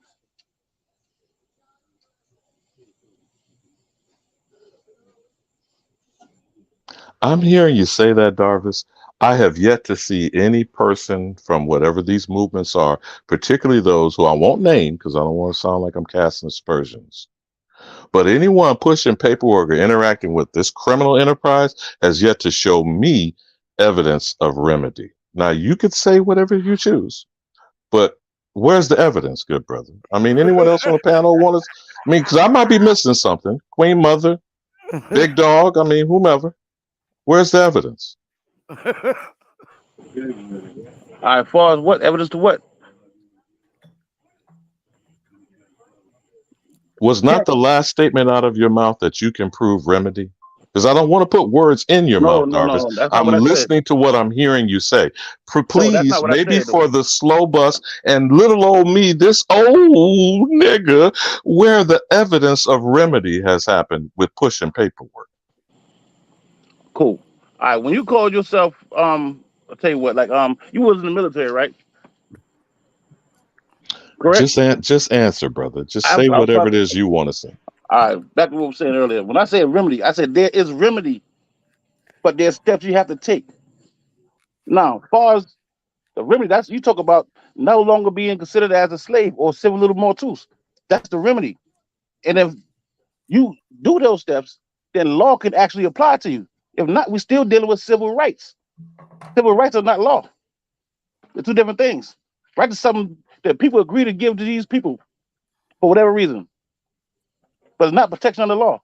That doesn't make you the people. You get what I mean now?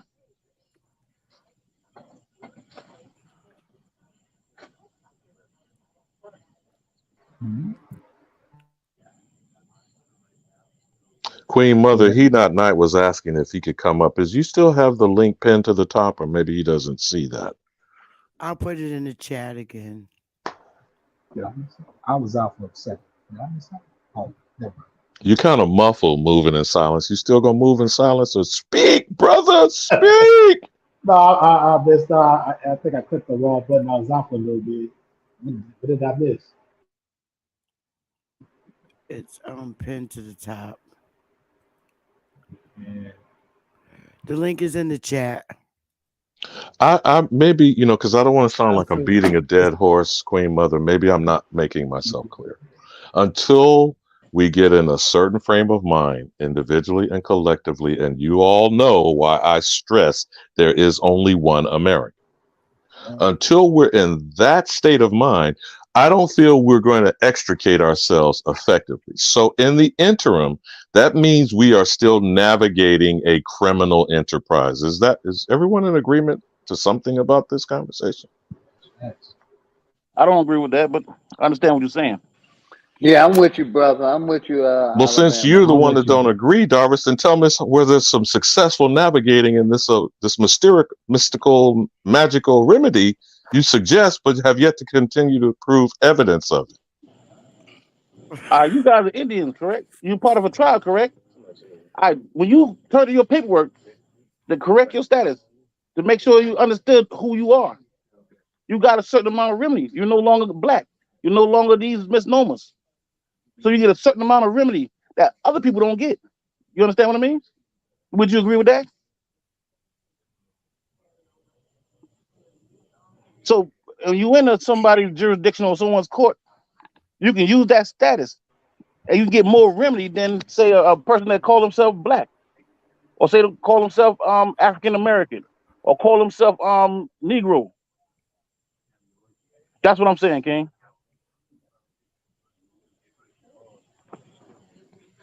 I understand you know a little something about law. I can tell how you talk. I understand a little something about law also. Peace to everybody. Peace and love. Please, where is this document coming from? This is the civil orders of July 4th, but not. This is coming from the Pope to Obama. This is where does it say from the Pope to Obama at?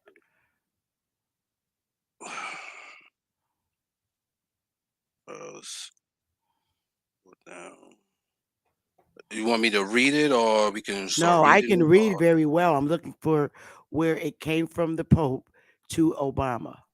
Where does it Now, if say I'm that? clear with this document he's sharing with us, if you could put some timeline to it, Queen Mother, the former Speaker of the House, John Boehner, within 2 weeks of the Pope attending over here, he resigned office as the Speaker of the House. But go ahead, brother. Right.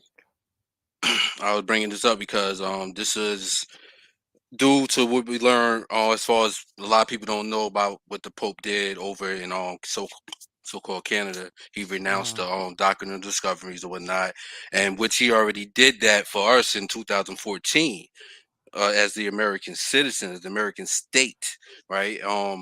This is basically gave them notice that he couldn't do no authority upon this land, and this is what they do with the media and everybody. They're just the stage. They're a platform of a stage, and they're just like we all know as a corporation. They're operating under British rule or whatnot. And this was orders that they couldn't do what they're continuing to do to now to 2023 since 2014 when Barack Obama received this notice and never said nothing to the people about this notice. It's the same thing that we can find in the how they say it, June 19th, right? They said the slaves didn't know they was free, blah blah blah, right? This is in the same accordance to that people didn't know what was going on, or the so-called powers to be didn't let us know these things because they want to stay in power. But see, you would also have to put it in the context when he finally acknowledged a drip. I don't have the timeline in front of me, Queen Mother. So we have to kind of put all these things together in context. I would say soon after this, he overturned the American position outside of the Organization of American States, where the United States did not acknowledge a drip. But go ahead, brother. They didn't acknowledge it on the how you say the worldly format. They didn't acknowledge it at all, because if they acknowledge it, then that put us back in power.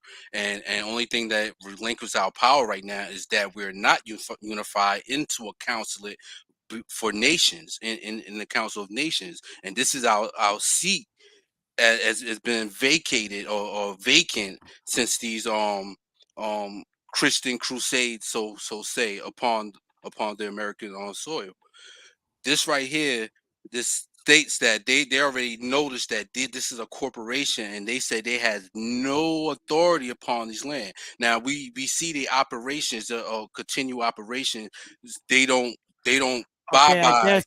I guess what I'm asking you, brother, is where did you pull this document from so that we Anybody can have pull this up. This is also on the FBI website. This is everywhere. This is also under the Freedom of Information Act. These things are in the Library of Congress. These things are everywhere. Anywhere you want to say, they're there. You said it's on the FBI's website, right? Do Look at this Queen stuff. Mother, hold back to the top, Queen Mother. Explain to me why that says Unified Maine at the top. Why is the state of Maine on this? Well, what Maine is they talking about? This is the Pope's attorney Okay. addressing so-called the commander in chief at the time, Barack Obama. But why Mm. is that? From my understanding, maybe I'm missing it because it's blurred on my screen. That is in the state of Maine where this is jurisprudence on this particular Yes, sir. document, Queen Mother. Yes, it is. It says Unified Maine Common Law Grand Jury. Um, I just have reason to believe that this is not what it's set out to be. It just looks suspects to me only because it's saying Maine. And it's just like really weird that the Pope would have a lawyer in Maine. But I it's just, still just as concerning to me and why he went to Canada in the same vein, doing Mm-hmm. the denouncement of the doctrine of discovery. What's interesting yeah. to me is we don't know much about Maine's history and tied to Canada as well, isn't it? Well, And it's Right. tied to America. Nova Scotia. It's tied to America. Period. Is that somehow in our schooling we be separated? We think it's separate. We're actually conjoining with that. No, I'm Well, only referencing the history of it. You notice it's never mentioned in the colonies and the evolution of American existence, is what I'm saying, Queen Mm-hmm. Mother. So, what would be interesting is to know the actual context of Maine, its evolution into statehood, and why this was taken up. If this is legitimate and legal, why he decided to go to Maine. why do they have the Bible verse posted up there? If you scroll up, it has Because Psalms. that's our law. That's where All all law law, come from. even if you don't agree with it or anything, everything is divided under God. No, but you're talking about what is referenced as Okay. He's referencing what is No, ecclesiastical, she's mother. talking And about you this know right here. about ecclesiastical and what they're claiming is common law that people assume is British when common Right. law is universal and God's law or nature's law. But go ahead, brother. Go ahead. Right. Now, I'm just letting her. She was talking about I guess Psalms 89. This one, justice and judgment, and the habitats of thy throne, mercy, and thou shalt go before thy face. Um, they used a lot of But you would expect the Pope to make a biblical reference. exactly. Because that's the maximum of that law, though. The maximum of that law comes from the Bible. All laws come from the Bible. Is All that law, we I agree can't with you. we Or we the we Quran. we they use these different terms throughout the generations that got us stuck as also. I think we're stuck with a lot of terms that they proto Europe, they Germanic, they Romancian, all these terms or this reinvention of terms to the AEIOU system, the pronouns, nouns, and verbs. These are the systems to govern their grammar. Their grammar is actually how we be supposed to pronounce the words correctly, and which sometimes we don't, or having foreigners trying to say the words, they can't pronounce these words correctly, so they brung into the English law language to blend to how you say to combine them. They combine them trying to make one without the other, but sometimes it's distinguished from different parts. The the thing about dictionaries and Britannicas and encyclopedias or the Black's Law is different people and organizations set up these things and promoted these things and put them out to the world because they were selling a narrative from the door. We only genocide we as far as being killed by each other or being hurt by each other is the paper genocide, and I'm not saying that we can use their systems to combat it because we actually can't because it's non-existent to the land. They're not attached to the land. They're only attached to paperwork and layman terms of saying things. When you talk about legalese and legal terms, everything else goes out the door. You know, you ignorance of the law is no excuse for nobody. And this is my coming up saying ignorance of the law is no excuse for nobody because we have rules and everything has to be ruled or governed. Law itself is governed by nature. And reason I bring this up because they spoke about it. As far as dealing with the popus, the papa, the father, right? The the Pope.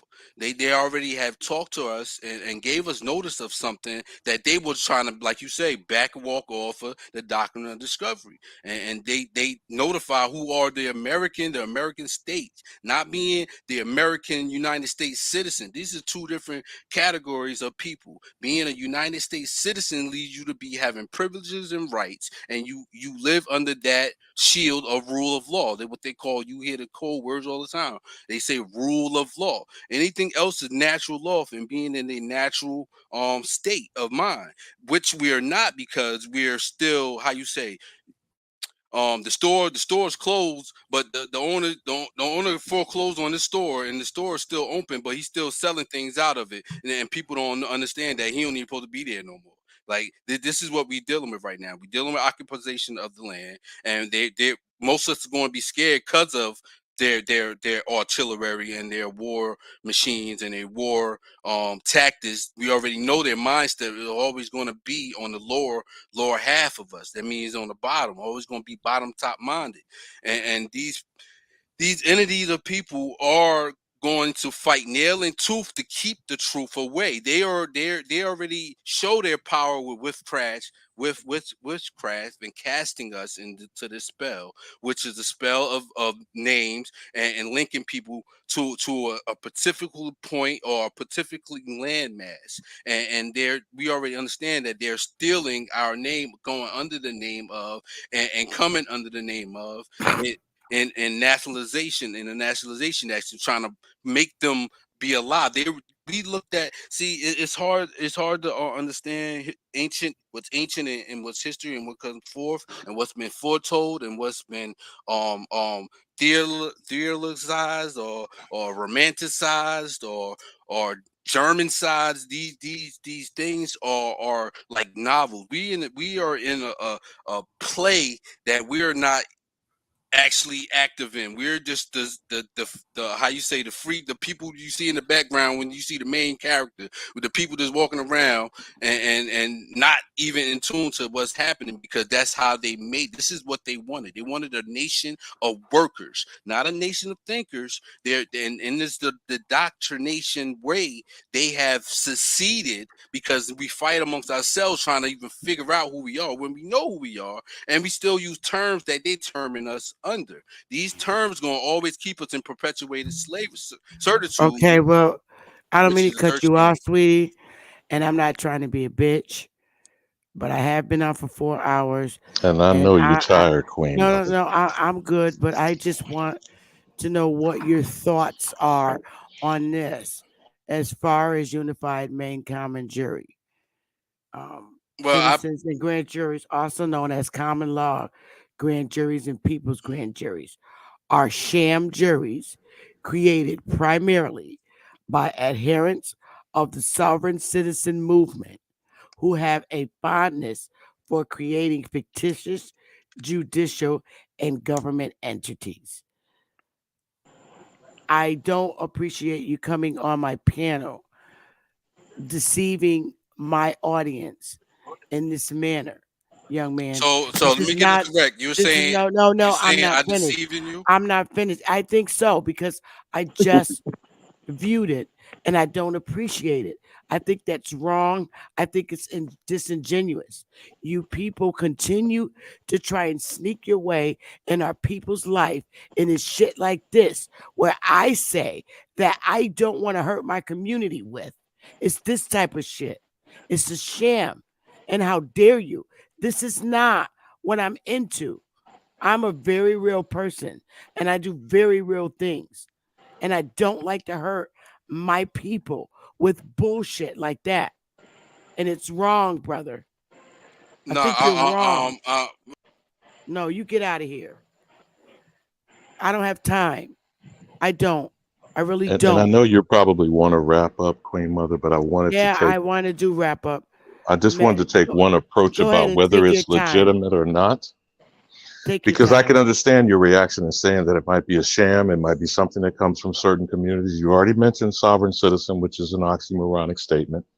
You can't be a citizen of a foreign government and be sovereign to yourself, which you're not under the jurisdiction of a foreign government. That's, enough said on that. But whether it is true or not, or whether the Pope is actually distancing himself from denouncing the doctrine of It's discovery, not a real document. Do you no, think I don't his want to get into the do you document think itself. that his I'm little talking. Negro behind is going to be able to get a document directly from the Pope?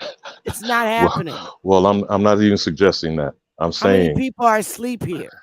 well, a lot are in a coma, not just asleep. But Israel, he didn't have to say sovereign citizen, but that's where that shit comes from. It's a sham. I'm, I'm And this not is what I disagreeing at said. all with your response. No, I'm not talking to you, Ali Booma. I'm sorry. I'm talking to someone in the chat room. No, This my is stuff my I'm not point into. is, regardless of any of this stuff, again, all of this stuff is describing things outside of us to attach us to it, to keep us in the matrix. Now, I'm not going to ascribe any particular nefarious intent or benign neglect by any individual who looks like us, because we know skin folk isn't kinfolk. But until you're unplugged, everyone is Agent Smith. You feel me? So Right. we have to move in a direction where we are fully extricated and fully separate and apart. No discussion of jurisdiction. Jurisprudence shall be, well, this again is my opinion, It's nothing but should be tolerated. jurisdiction. It's just philosophy. Jurisprudence is just philosophy of law. Exactly. That's Exactly. all it Of is. whose law? Of whose Understanding jurisdiction? understanding their fucking law. It's just philosophy Exactly. of law. Hello. I'm tired. I'm very tired. I know you are, Queen Mother. I'm just trying to bring some clarity to the conversation that after all is said and done, if we're not 100% in control, if we're not outside of the matrix, we're still engaged with it, we're still interacting with it, and we're obviously still negatively impacted by it. That should be indisputable. And anyone who's arguing against the clarity of that thought is either a willing or unwilling agent of the federal government, has a personal agenda for profit. I don't care what it is they're profiting off of. You know, like Sonetta likes to refer to himself in the third person as hustling. You feel me? We've been hustled long enough, I think. Okay? We have benefited others other than ourselves for centuries. And I will wrap and land my plane on this. The foreign remittance from our impoverished communities is near $800 billion.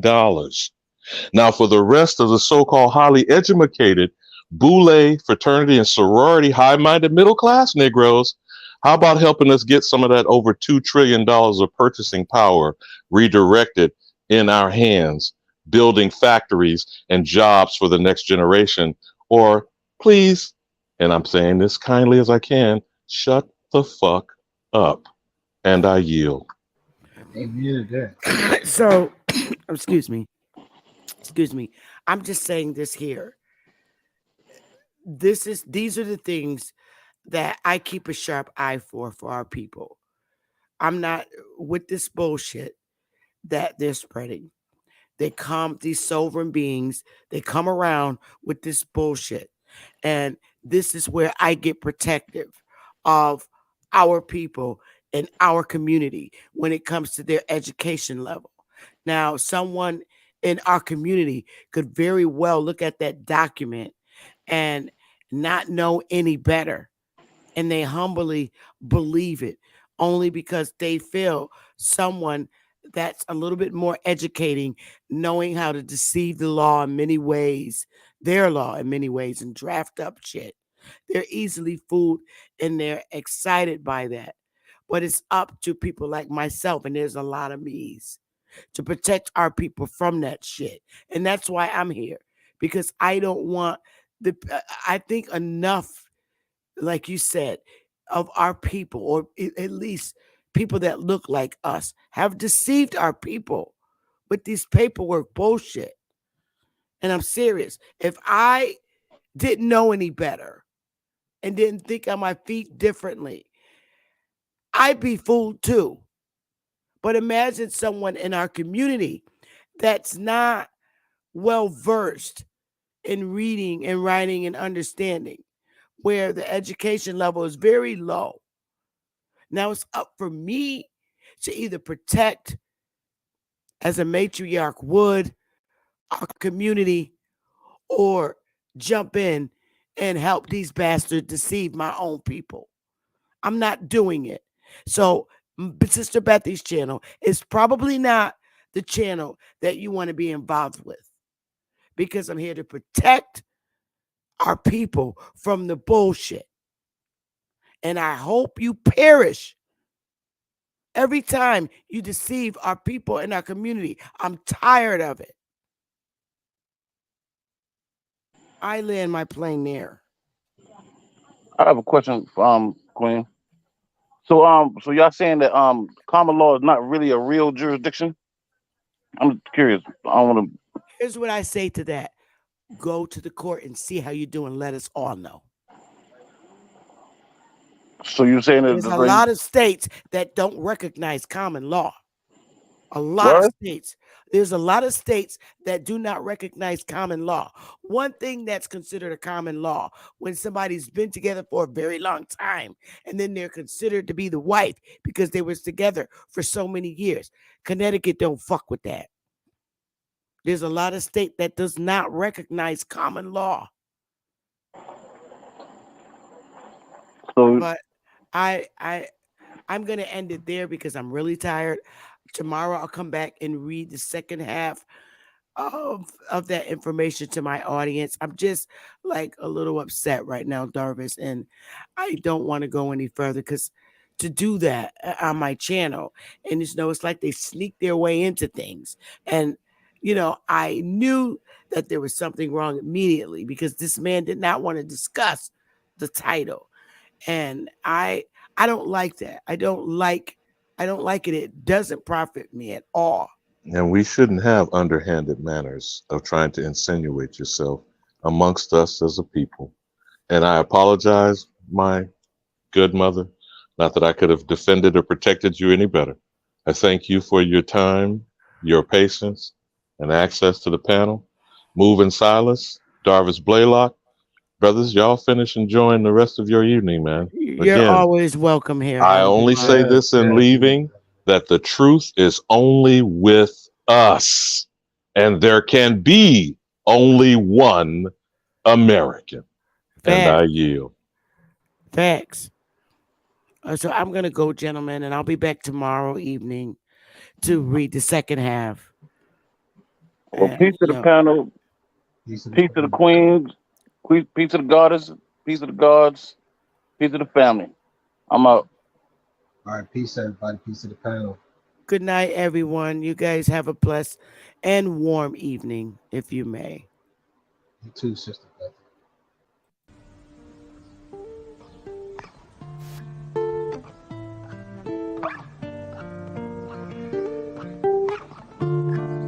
Long live I. Yeah. These are my memoirs. Light up a cigar, smoke up the memories as I sit and dust them off. Why do people say it's just to piss you off? Ignore them, no call button and then dress too par. Now they can't test the guards, had to defy the odds. It only